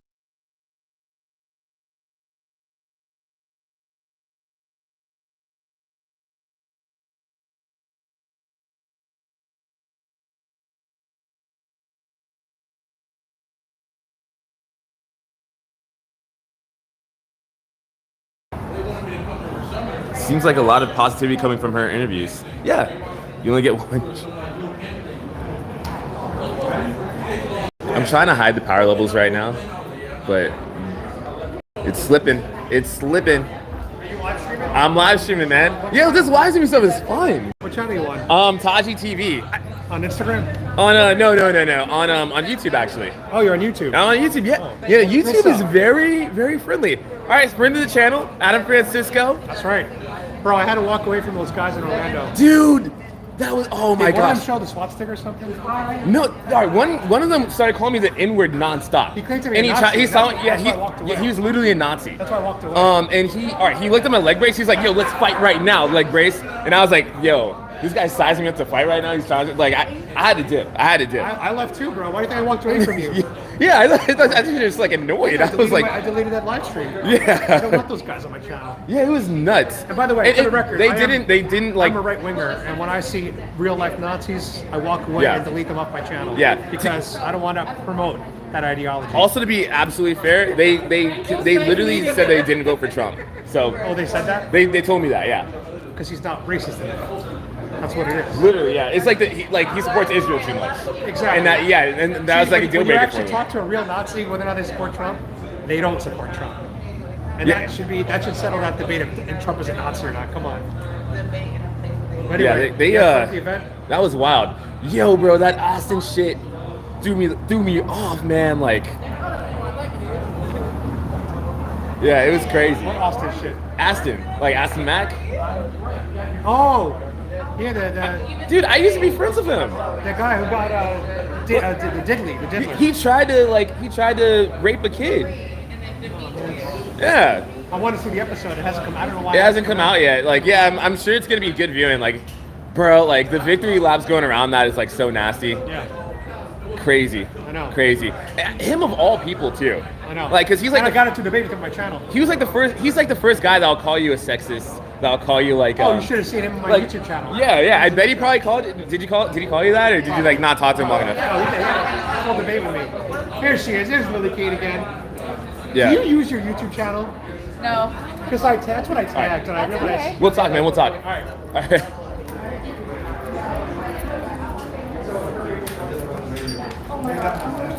No, you're not on live. You're not on live.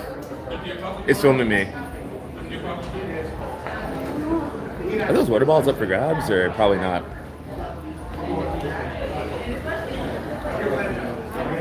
Oh snap! That was the one speak. Yo, you did a good job too, by the way. Thank you. Yeah, I appreciate hearing you. Thank you. Yeah. It's a pleasure to be here. It is it? Yeah. Okay. Yeah. Anywhere black people are, it's gonna be okay. Yeah. It was great. Like, wow, they did a really good job of selection. This time was the best time that I've had. Yeah. Everybody was a lot more civil and calm. Wait, so have you done it before in like different locations, like with Blexit in Detroit? Interesting. Detroit was off the chain.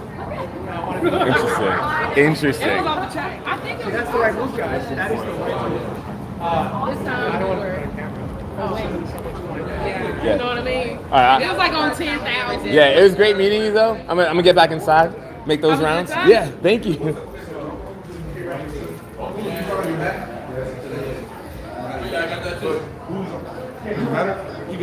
Oh, okay, thank you.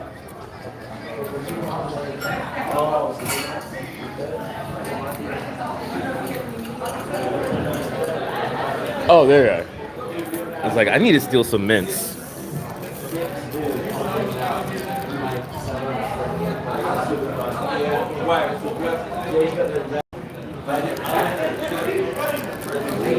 Los Angeles. I don't know who's talking right now.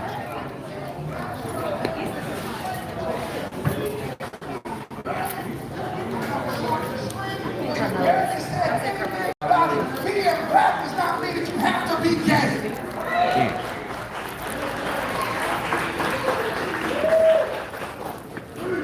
But we don't like this kind of preaching because we call it judgmental. No, I'm not being judgmental. I'm preaching the truth. Genesis I'm about to you real quick. Average American Dad, I'm gonna talk to you.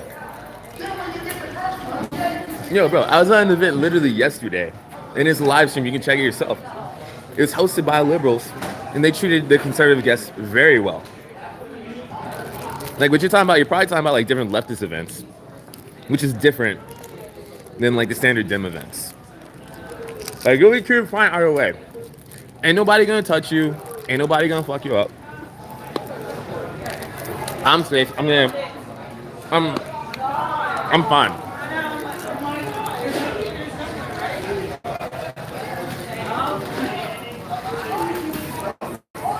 Don't go around with the idea that it's like because you have a different opinion, it's not safe to exist in public. Enough men for them to marry. Why? Because the men are chasing men. Let me say that again. Yo, this guy sounds nuts. Y'all don't want to hear it. I say it again.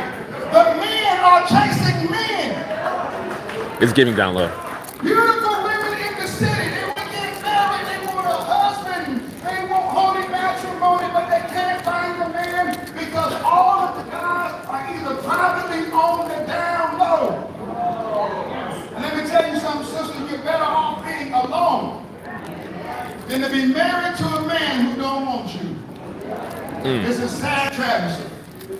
And so here we are in this culture, contending all of these things. And then we have this guy by the name of Roland Martin.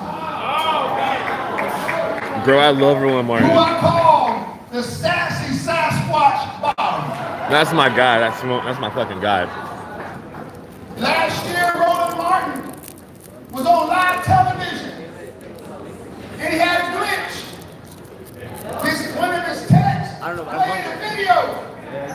And in the video, since Roland Martin likes to talk about white people and racism and white supremacy all the time, they accidentally played a video of Roland Martin watching gay porn, but it was white butts on the video.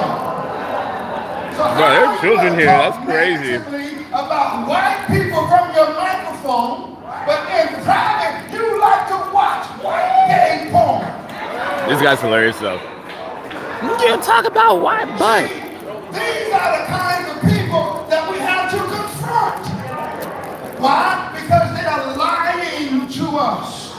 They're telling us that we can't make it in America. We can't make it in this country. We can't have anything. Listen, my mother took care of 4 children making no more than $28,000 a year. She worked 2 jobs just to provide for us. And listen, all 4 of her children are married,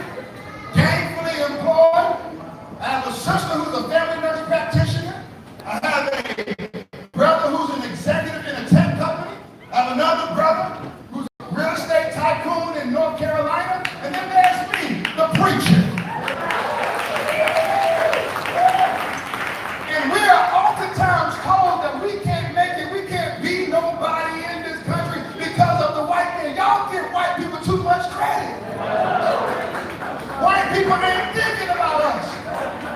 Nor am I really thinking about them. Because I don't need them to help me get to where God wants me to be, because I know where my help comes from. My help does not come from a political party. Let me be the first to tell you, the Democrats are sellouts. And what we're seeing right now, that some of the folk on the Republican Party are sellouts too. They're selling out on the Epstein list. Oh shit! Called out. So who can we trust? Who can we believe in? Who is going to hold the line? Who can we serve? We need to look towards the hills, because that's where our help is going to come from. And let me tell you something. I know you've heard it before, but let me tell you again tonight. Jesus is coming back. I'm talking to the wrong crowd. Let me talk to somebody over here. I said Jesus is coming back. Y'all only talked to me for the last time. I said Jesus is coming back. And you better be ready when it comes.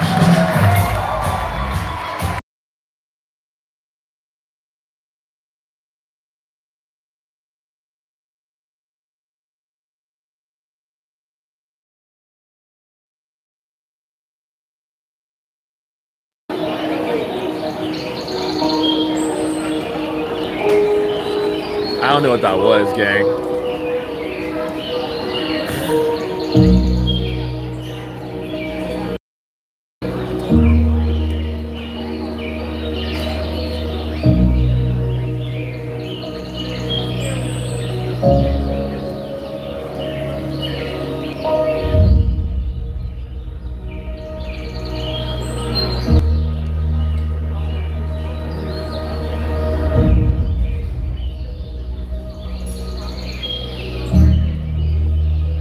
Bro. Conservative values.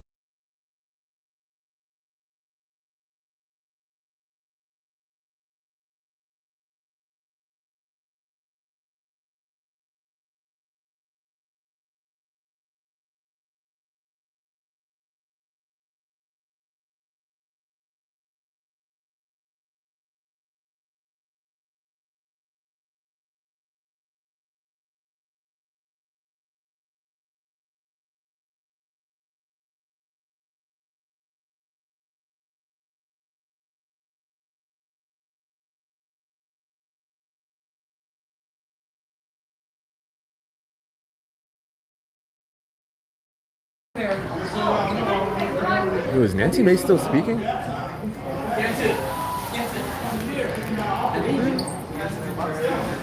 Oh.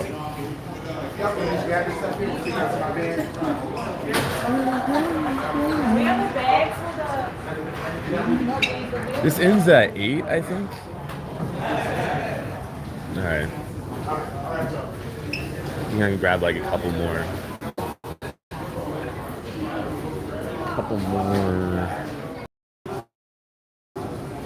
No, I guess I'm gonna go back inside. It's not because we want to be like. It's really about the desire of my heart and soul. We just want to tell the truth. We're being lied to. They're trying to deceive us. And I know it keeps getting played out because you hear people saying it all the time. But I'm telling you the truth, man. They're literally lying to us on a day-to-day basis. And it's not about party.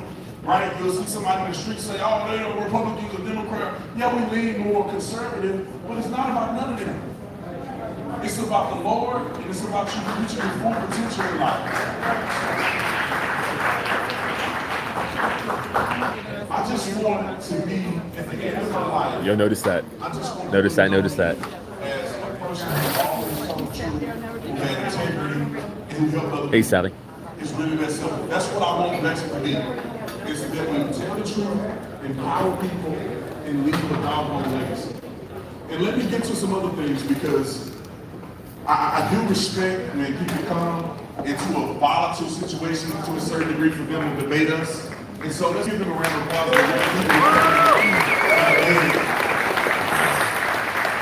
Because some people are too silly to do something like that. They don't have enough courage to not lose their mind at the debate stage.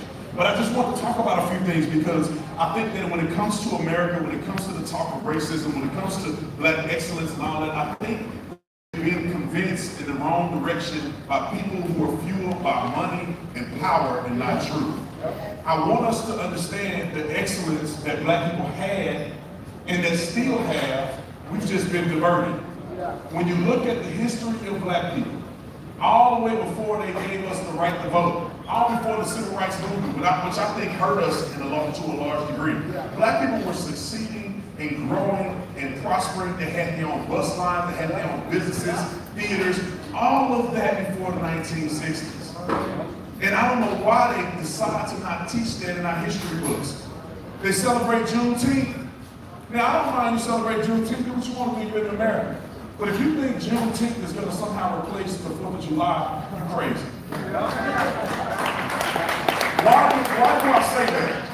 It's because if you look at the history of Juneteenth, in my personal opinion, it's been done in a disingenuous manner.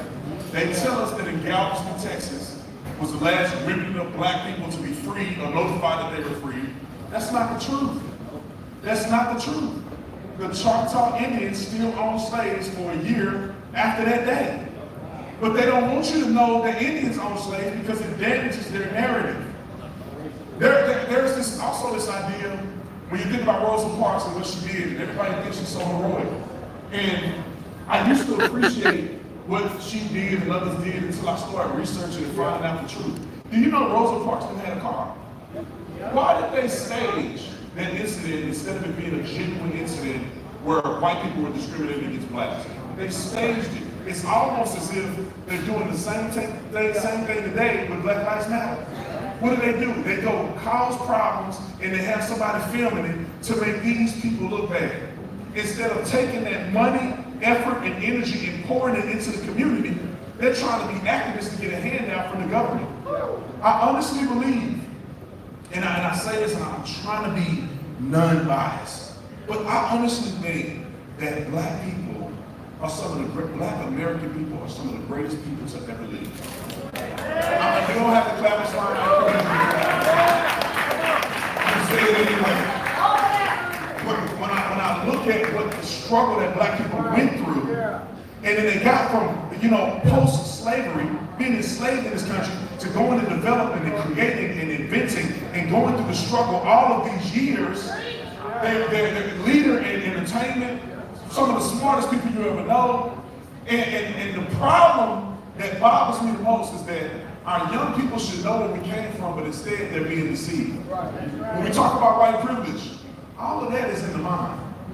Were there things that have happened in the past in our country that you can point to that say that disproportionately affected black people? Yes. But that's not the full story. Not every single black person was negatively affected by every single thing that was implemented. My grandfather and great-grandfather didn't get in trouble in the 96 crime bill. Do you know why? Because they weren't selling drugs and doing crime. They were working and providing for their families. So just because people are incarcerated don't mean there's a negative effect on every black person. My daddy wasn't affected by mass incarceration. Why? Because my daddy went out and committed crimes. My dad worked on a job. He just retired after 40 years of service. That's what it's all about. And it just bothers me because I see the hope in young men, especially young men, because obviously I'm around men more than I'm around women, but young men, I see them being deflated with this ideology that the man is out to get you. Young men with hope and promises told, you gotta work 3 times harder than the white man to ever achieve anything. Some of the white racism, you get pulled over, you're gonna get shot by police. Just living with that angst and fear every day is counterproductive to success. But in reality, you ain't gonna get shot by police unless you're doing something silly. And I hope that everybody understands. You name a situation where you see law enforcement officers take illegitimate or legitimate action against black people, they're doing something crazy 99% of the time. The mass incarceration I spoke about before, what are they doing? Committing crimes.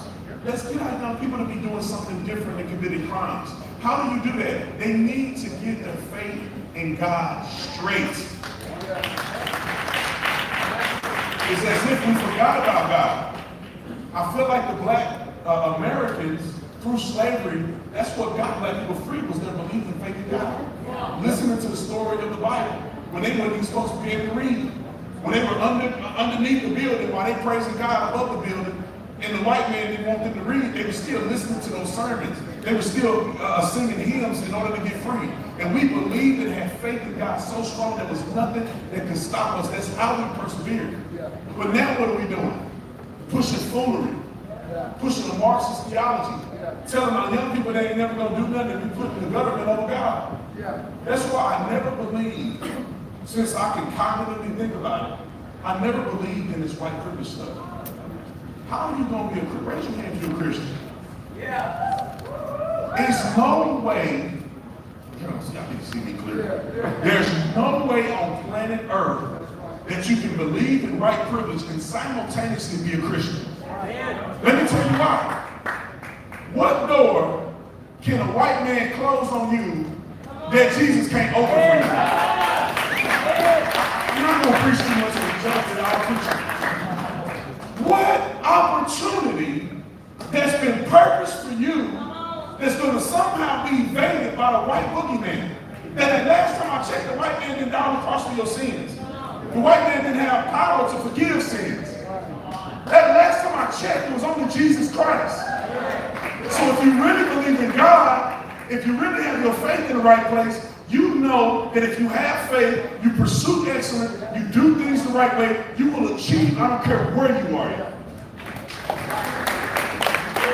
And the beauty about doing it in America is that we have constitutional rights that protect our freedoms to speak, our freedoms to build, our freedoms to develop and have families, all of that stuff. We're free to do that. We should be taking advantage of it while we can. And the biggest thing that I think hurts the black community is the lack of family structure. And they don't want to talk about family structure. These devils, and you know who they are. I don't need to put a title on them. You know who they are. These devils know that if the family structure is strong, the economic success in the community is stronger.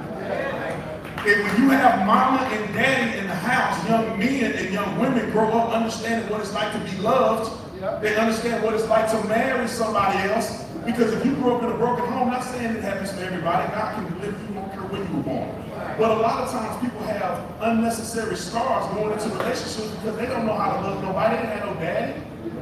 How does a young woman know how to get a man, treat a man, and she's never seen a man treated that way?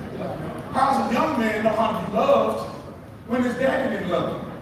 I'm gonna tell you, I think the big problem with young men is that the dad don't show them love because he ain't there. That's how they go off, and they don't know what their sexuality is. They don't know how to treat women because all they needed was another man that looked like them, that they came from, say, I love you, I believe in you.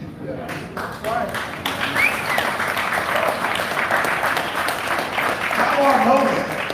Because I read it in a book, because I know it. When my dad called to tell me he's proud of me, there's nobody else that can say that can have the effect that my father had.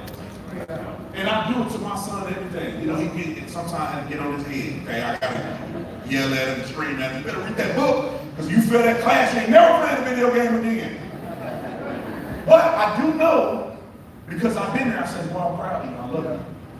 I hug my son, you big old everything. I don't care who watches. You still my baby boy. I'm gonna love you and show you love from a man. So when you go out into the world, you're confident. They know we need this, but yet they don't preach it. Let me say this, I got a little bit more time left. One of the biggest, and I'd say this is one of the biggest issues too, is pushing young women to abort their children. It's the craziest thing that has ever happened in the black community. Why do I say that? It's not just a religious thing. It's because the population of black people in America is going to end up dwindling, and the Hispanic population in America will become the majority minority. What does that mean? You just saw in the last election, black women voted for Kamala Harris at like 96%, and still lost the election in a landslide. Now just imagine in about 15 years when they get amnesty to 20 million illegal aliens and tell them, hey, you can come vote for us, we're going to do everything that these promises we're going to do for the black people. What's going to happen to your vote? You've been to vote for Democrat, Republican, it don't matter, and 100%. And you're still gonna lose elections. We do not understand economic success and the way it moves, because when I was growing up, we used to have this place in Fort Worth called Town Center. It was all black. Now it's called Fiesta. I hate when people coming in and working, they don't want to work. Y'all don't want to let them do it. They're making the money, y'all looking silly. But what you're doing is you're voting for your own replacement. And it's going to be a sad day if you don't change the two vote. That one day, all the work that the black people put in this country, all of the striving and the crying and the protesting and all will be for naught. Because black people will be forgotten politically. It's already almost that case now, because you vote one way and they don't do nothing for you, you neglect the other way and they ain't never gonna do nothing for you. But I just want to encourage in the last 2 minutes, for anybody that's watching, oh my God, there's there's a 2 more reason why minutes. you're here, and that reason is to be activated. Don't think because your skin tone ain't my skin tone that you can't talk to black people. I see that happen all the time. And you know, the main folk that do this is that they spend their whole life telling you about white people, and then when a white person says something, they go, you don't know because you ain't white. Well, you talking about white people, when the last time you been white? When white people get pulled over, that's what they do. When you been white and pulled over, how do you come to that conclusion? But if a white person says you about black, you mad. Don't listen to these people. The bottom line is that good people are seeking, I say validation, but good people are seeking truth. Boy, I gotta balance. This is boring as hell. If you love somebody, they don't care what color you are. They're willing to receive what you tell them. If you hate them, they're not going to receive nothing you say to them. So when you are preaching to somebody, teaching somebody, wanting to teach somebody, This is nuts. the same color or a different color, the first thing they do is show you.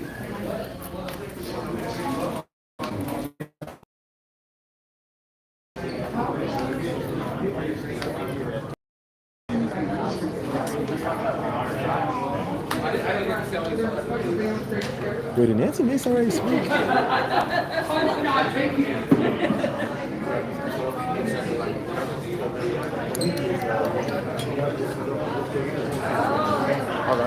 Yo, hey, do you know if Nancy Mace already spoke? Yeah, she spoke. I think she's the first place. Oh, snap. Okay. Dang.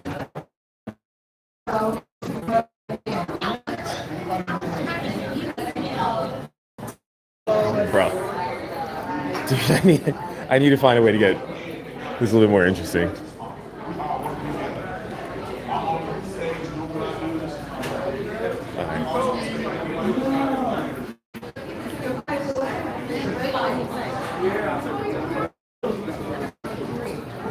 Are you live streaming? What's that? Are you live streaming? Am I who? Are you live streaming? Yeah. Are you interviewing like just people on staff or just?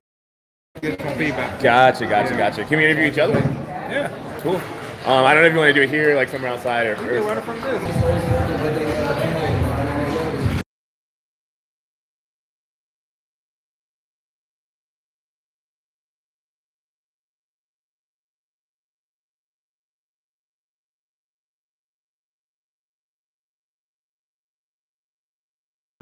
Okay, there it goes. Okay, I'm being interviewed. What's up, y'all? Mr. Rippy here. Show.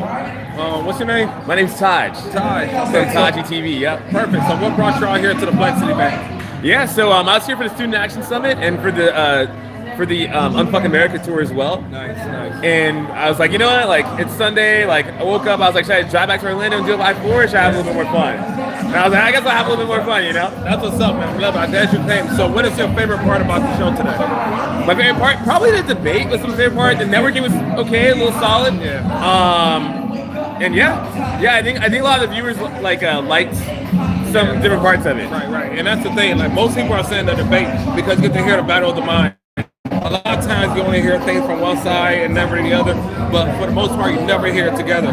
So for them to be able to bring a civil debate, I think people got a lot out of it. Even if some people that was on the fence, now they're more confident in their beliefs. Did you feel the same way? Not really. Like I found myself not agreeing with 100% of anybody. Yeah. I think that everybody except Gothics did a good job. Yeah.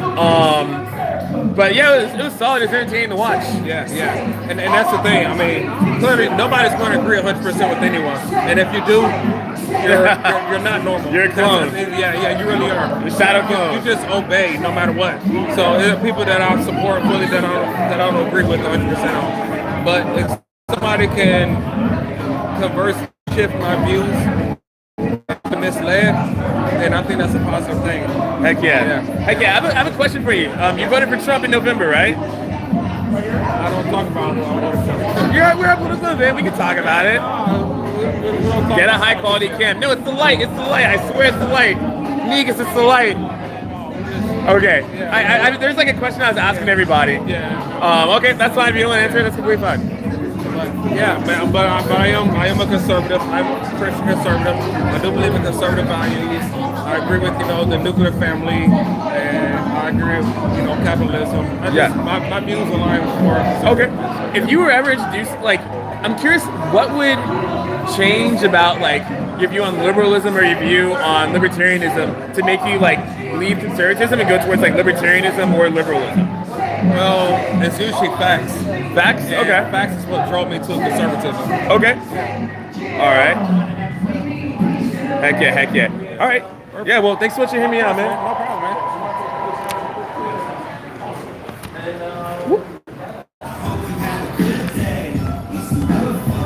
I'm gonna mute this. I don't know if this is like copyright or not.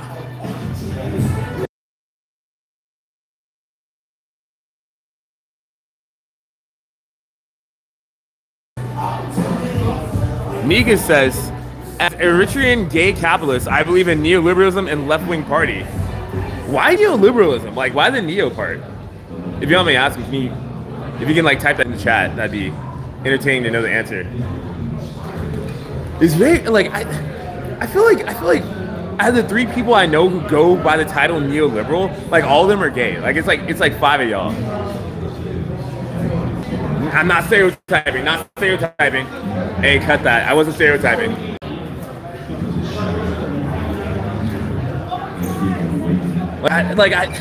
Like the neo part just throws me off.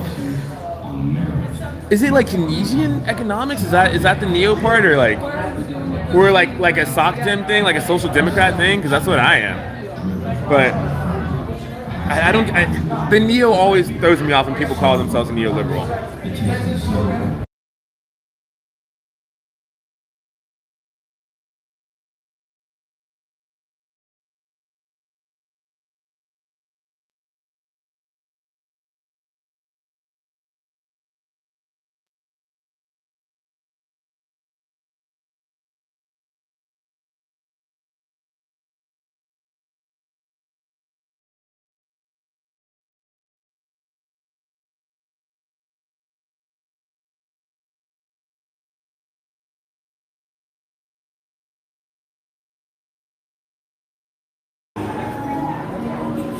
Yo, the tripod died. I mean, it lasted 2 hours. They put up a good fight. I believe in free choice, women's rights, LGBTQ rights. Okay, but like, why neo though? Why are you calling yourself a neoliberal? Cynthia G style. Cynthia G, like the blogger lady,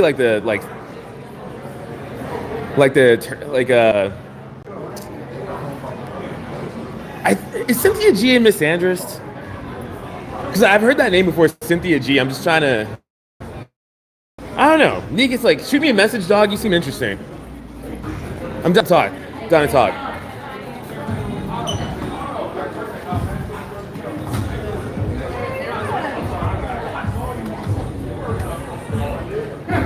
Liberal is not radical enough for evangelical Christian nationalists of America.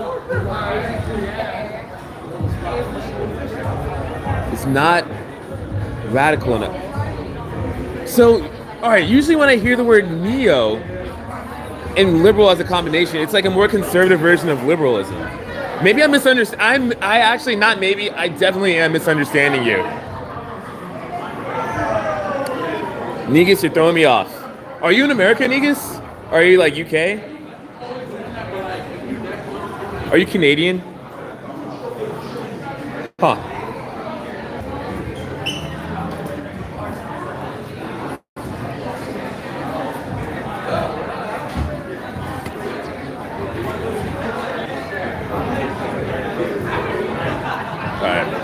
I'm gonna see if I can talk to a couple.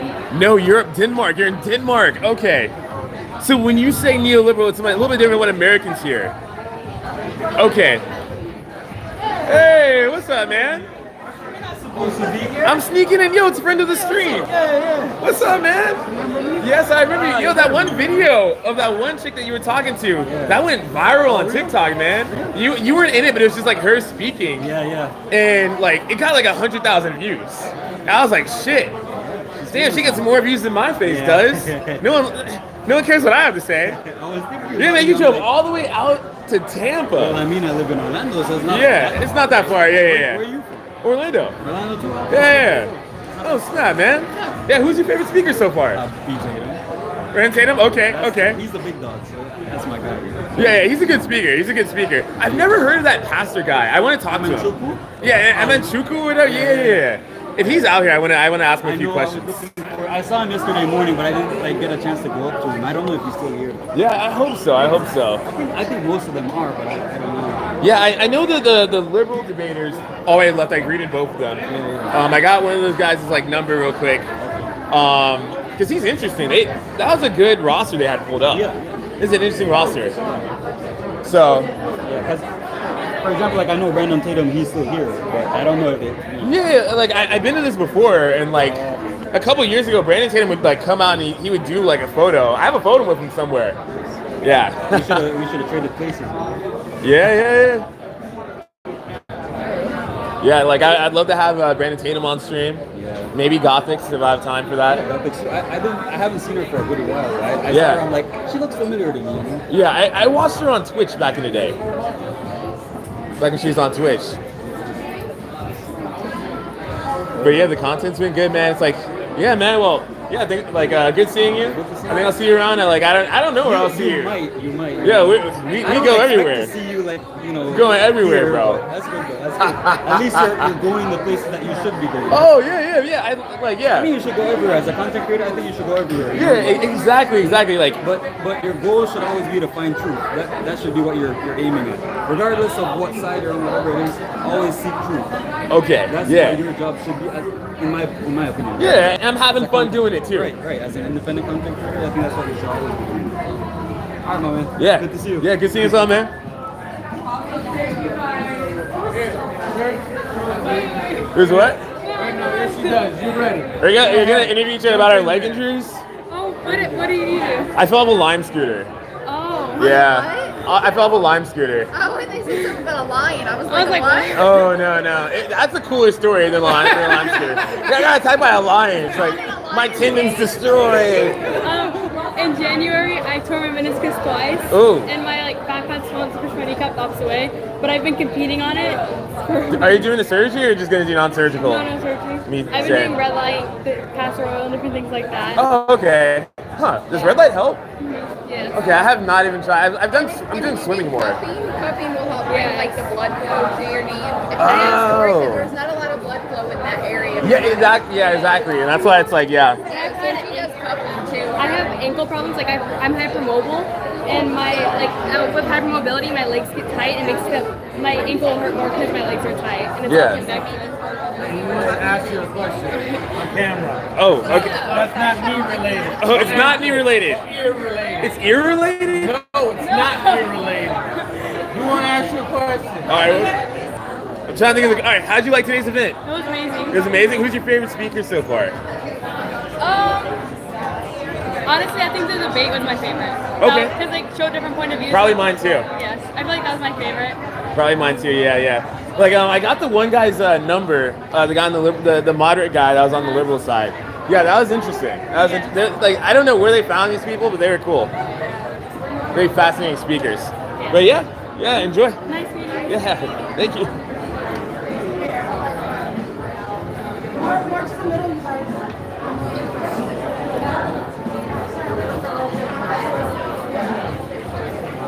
Dude, I thought that was Coleman Hughes for a second. I was like, that ain't no way.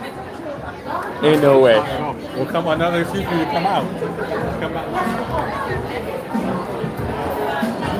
Was it my understanding you are liberal? Yeah. And thank you so much for coming and Oh saying. yeah, of course. Very good. Wait, do you have social media that I can follow you on? Yeah. I'm on YouTube right now. That's like my biggest one. Okay, what's your channel? It's called Taji TV, TAJY TV.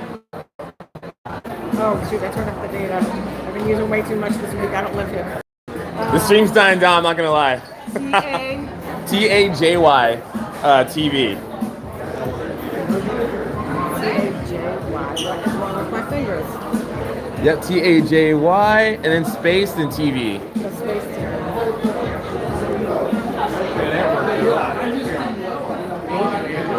It's me! Oh, yeah. thank you. Thanks again for Of saying course, yeah, thank you. Guys, I'm not gonna lie, that might just get me kicked out. Like, I can see that getting me like, yo, get this guy out of here. Okay, looks like everything's dying down. Okay, Negus, sorry for ignoring you, dog. Hey, yeah, Zappy, I met him. I met that one guy in Orlando at the No Kings protest. He showed up wearing like a MAGA hat and the fight photo on his shirt. Nice guy. Thank you, Negus. I will take it. I'll take it. Negus says, I deconstructed my Christian faith and now atheist. I believe in secularism and free choice, liberalism, and the best of feminism, LGBTQ minorities. Okay. Yeah, Negus, like, I'm interested in like what Denmark. I have a few buddies in like the Netherlands area. Is that the same? That's different in Denmark. Never mind. I don't know if I know anybody in Denmark. I know a few like people from Germany, but like as far as like the Denmark team, I'm not entirely sure. All right, I might have to charge everything. I'm at 15% battery. The let me just like take off the whatchamacallit. We're raw dogging it, guys. It's dead. My thing's died on me.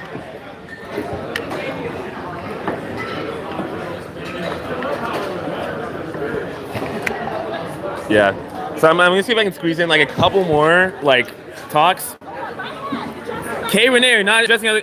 K Renee, I'll address your comments. What comments do you have? Hi, how's it going?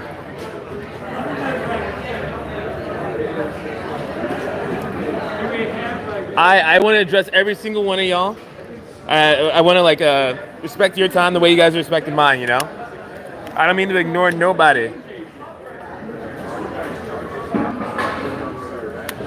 Copenhagen. Maybe. I'm like, yo, we're traveling. We're in the traveling season of life. Maybe Copenhagen can do it. Shoot me that message though, for real. Shoot me that message. And likewise, I can host in America if you come to Florida.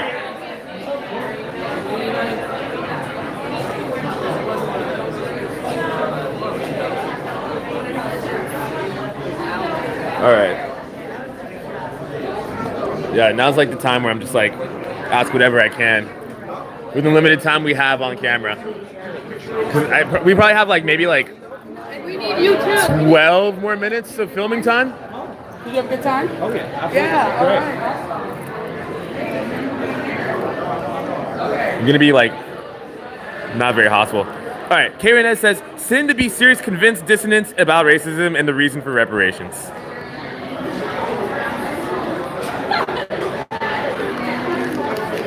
Woo. I'll see if I can squeeze that in somehow.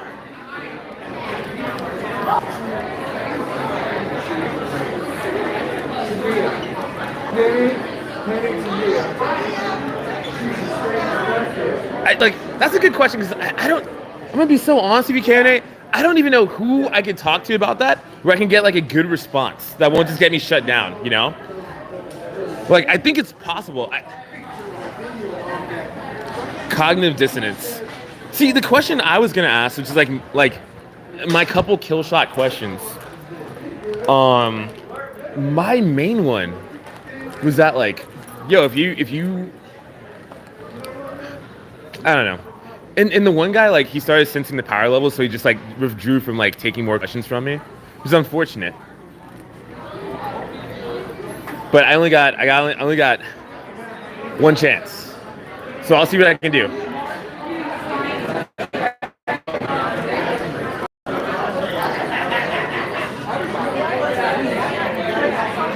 While others are studying and teaching history. Yes.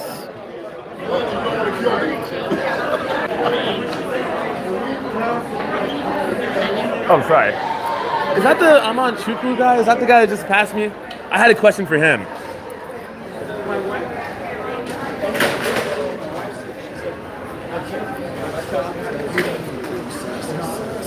Where is... No, bro. Yeah, they do gloss over it. You're absolutely right.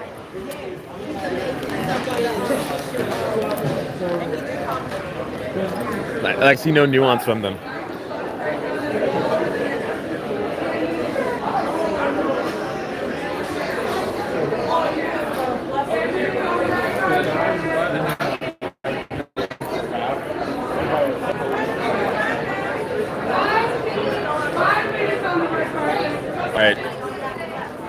All right, here's what I'm gonna do. We're just gonna have to get the charger from the car. Oh, excuse me, pardon me. 5 minutes on the red carpet. Yeah, so let's just rush it. Let's rush it. I'm gonna get the charger. We're gonna have a little bit more time. It's not gonna be ideal, but we can do it that way. I gotta interview everybody over. Yo, what's up? How's it going? You're a liberal. I am a liberal, yeah. What's the least celebrated holiday in the black community? Least celebrated holiday. If you're gonna say Father's Day, that's a bad joke. Yeah, I didn't consider that. Is that your guess? Probably Kwanzaa, honestly. Kwanzaa. Actually, okay, Cinco de Mayo and Kwanzaa are two really good guesses. But yeah, the joke is Father's Day. Did you have a father? Yeah. Oh my god. Fine. Yo, these stats must be wrong. That's a lot. No, my dad's a great guy, you know? Me and him are like massive like Roland Martin fans. Like he's a great dude. Wait, but consider the fact that where you're asking most people of like a conservative event, so of course you're gonna end up like having that. But there's been people just walking by that That is a good point though, I heard. yeah, that See, is but I grew up Democrat, but now my dad's not a Democrat anymore. Now he's a Trump supporter. Your dad's a Trump supporter? He got off the plantation. Would there when anything happen where you guys like lose all your support for Donald Trump, like in the next like 3 years? You mean is there anything he can do? Yeah, anything that he can do to lose your support entirely. Absolutely. Okay. If Americans at any point go into war, it's not even like nobody is the perfect candidate, you know? Gotcha. And I disagree with Trump on a lot of things. First of all, he's not Christian. Just because, okay, I say it, he says he believes in Real Christ, talk. that doesn't mean you're a Christian. Real talk. I love that Pastor John said that Christian is like a verb. No. My action, right? Really? So you have to exemplify that. Yeah. Yeah, like that's very good. I didn't expect that answer from you. I would say right now. Do you really think I'm that much of a Trumpy? I mean, I've only seen you at conservative events. Like we met at CPAC. Yeah, that wasn't a Trump event. I met you at CPAC too. Yeah, I met Really? you like Outside, you were in a 5 tank years top. ago. It's like 3-4 years ago. Oh, that was CPAC we met? Okay. Yeah, I guess. I thought you knew me from Politically Revoked, and then you. Okay, my bad. I Oh, would okay. say CPAC. this. I would say this. I think that if Trump, Hey guys. My chat's I dying. think that if Trump keeps doubling down on the Jeffrey Epstein thing, I think he's gonna lose a lot of supporters. Oh yeah, he already is. All the comments on his Instagram today, like about the anniversary of him Yeah. being shot, or about the Epstein. Yeah, And I also don't like how much he's defending Netanyahu and trying to get the United States involved in a corruption trial for a foreign government. That has nothing to do with us. And if at any point American soldiers like go to war for a war that isn't ours, Real spit, real spit. All right, so I have a question that was pissing off a lot of people yesterday, but I have to ask it. All right, Alligator Alcatraz, right? People saying it's not a concentration camp. My question is, you can say any answer you want. How many people have to die in it for it to be a concentration camp? I have a question about Alligator Alcatraz. It's been open for about 10 days now. It's been 10 days. Let's give it some time. Let them cook. Let them cook. I have a question. So you probably Outside by an alligator? What is the point? Like, when do they leave? Do Do they get deported? There's an airplane airstrip there on a little Okay, island. so how long are they kept there? A couple of days. Oh. It's like 5,000 people, and you can only put 200 to 100 on an airplane. Right. That's a lot of flights. That can be a lot of time. Yeah, we got and that's a lot of clearances for driving airplanes into a foreign country. That takes a lot of like green lighting on like multiple different parties. That can take a long time to get everybody out of there. Well, it's a good thing they have air conditioning there. It's not a cage like Obama. They're kind of cages. But they have air conditioning, so that's good enough for me. They do. I mean, People are getting this. What's your alternative? What is your alternative to this massive? I'm okay with deportations, but people have to be treated fairly. They are. They have AC. They have to be. You know what happens? They don't. They can't fall asleep and not getting their meds. Their food has maggots in it. Like it has flooding issues. Fake news. Maxwell Frost say Yeah, that? That's not true. Maxwell Frost, my boy. He went out there. What food? Maxwell Frost would be your boy. Has maggots in it. He would be your You boy. have no proof. You have no proof. No proof. Okay. Let's just be. No. But all right. If the evidence comes out, if the evidence is indisputable, and if it comes out, So wait a second. would you consider it? So the food that they serve in schools in my city is moldy. So That's there's bad. not- This is the school system. What city you live in? Rochester, New York. Rochester, New York. The prison system in America is worse than what they have them staying in there. And you're talking about everything so horrible. Why don't you focus on our own people that are here that are incarcerated? That would be a first step. That's a and go great long question. way. I've seen that question posed from conservatives a lot, where it's like, oh, why give aid to other countries when we have veterans sleeping on the streets? And I'm like, Dems are like, okay, let's build more housing. Like, let's get like better jobs and better infrastructure for people. And then Republicans always seem to be the ones to shut it down. Like when we're like one party's cutting VA benefits. One party's cutting Medicaid. What you're seeing is an issue with the government itself. Republicans are not. What Dems are voting to cut down on Medicaid? You got it. A lot. I live in New York State. Kathy Hochul is my governor. They have a supermajority in the Senate. They have a supermajority in the House in the Assembly. That's the Democrats in my state. They cut Medicaid twice under Kathy Hochul's reign. Medicaid's a federal program. Twice. Medicare, you know what I mean. But they also cut state funding, so it's partial. Okay? They cut it twice. So you're saying that Democrats don't cut that stuff. I live in an all-Democrat state, so please explain to me how they're not doing that if they're doing it in my state. It's all Democrats. My political experience with New York is very little. I know very little. I'm so sorry, man. But this is a conversation. You're saying, oh, well, it's one side, it's only these people. We have an issue with the government as a whole. That's why conservatism is something that surpasses whether it's Republican or Democrat or whatever. It is a moral and an ideological thing that's based in the principles of our Constitution, of our founding values, and largely in Christian values. It's something completely separate. So when you put it and say, oh, well, Trump this, Trump that, that is what you're doing. You're mistaking this for something different. So that's what you got to be careful of. I hear your point. You don't like the way people are being treated and all of that. I hear you. Yeah, I don't really agree with you. I'm saying send everybody back, okay? But here's the thing. As they go back, they should not have been here to begin with. And that's where the end all be all is. They shouldn't have never been here. And that's it. It's never debate.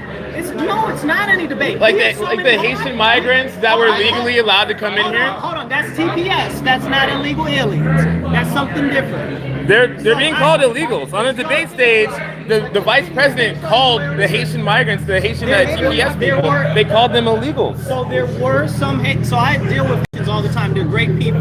But the problem is not all of them came here on TPS. Some of them either came here legally. They're specifically talking about Ohio. Not legally.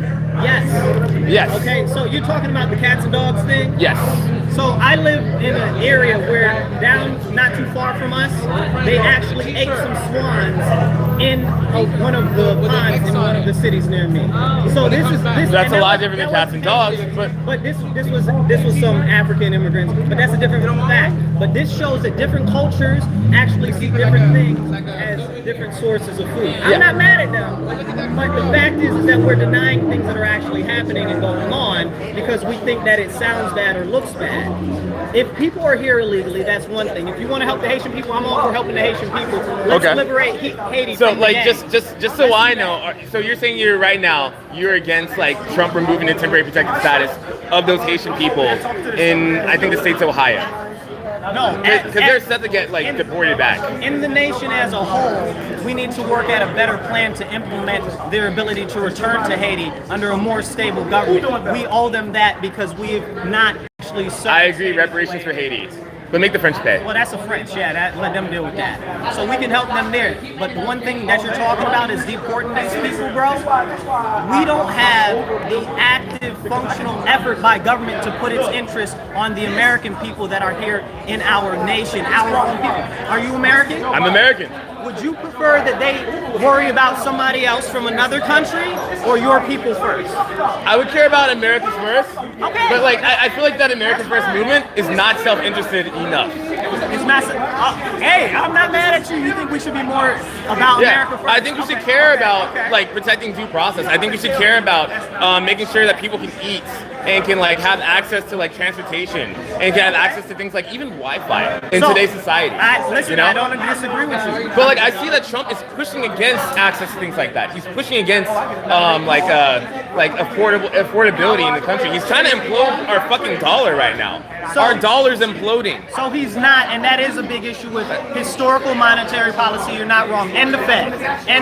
That's one of the biggest issues when it comes to the money and they push this concept of inflation is good, inflation is bad. Don't let anybody tell you anything different. We need deflation, not inflation. Deflation would also be bad. Just like slowed inflation. No. We need the value of our dollar to be worth more. Since the 80s, our dollar has lost a ton of the value. You can't even buy anything. You're talking about almost 80%. 80% difference from buying something in the 80s to buying something now. Yeah, that's not like a left versus right issue. It's just that deflation is just not good. Well, I'm talking monetary policy, and you're putting a lot of it on Trump, and he's the president. You want monetary policy? Go to Congress. Go to the Federal Reserve. I'm not a fan of Jerome Powell. I wasn't a fan of his predecessor either. So that's where we got to do these things. It's not all about the president. I don't care who's in the presidential seat. It matters. It does matter. When you talk about foreign policy, when you talk about foreign war and stuff like that, but when you're talking state level policy in the United States, I'm talking about, you want to be talking about Congress. Okay. And if that's the case, where are these bills from the Democrats to actually do these things that they're complaining about? They complain, they whine, they get mad at. All right, guys. We're cutting it. That was too big of a gap right there. Thanks for joining. And yeah, see y'all around.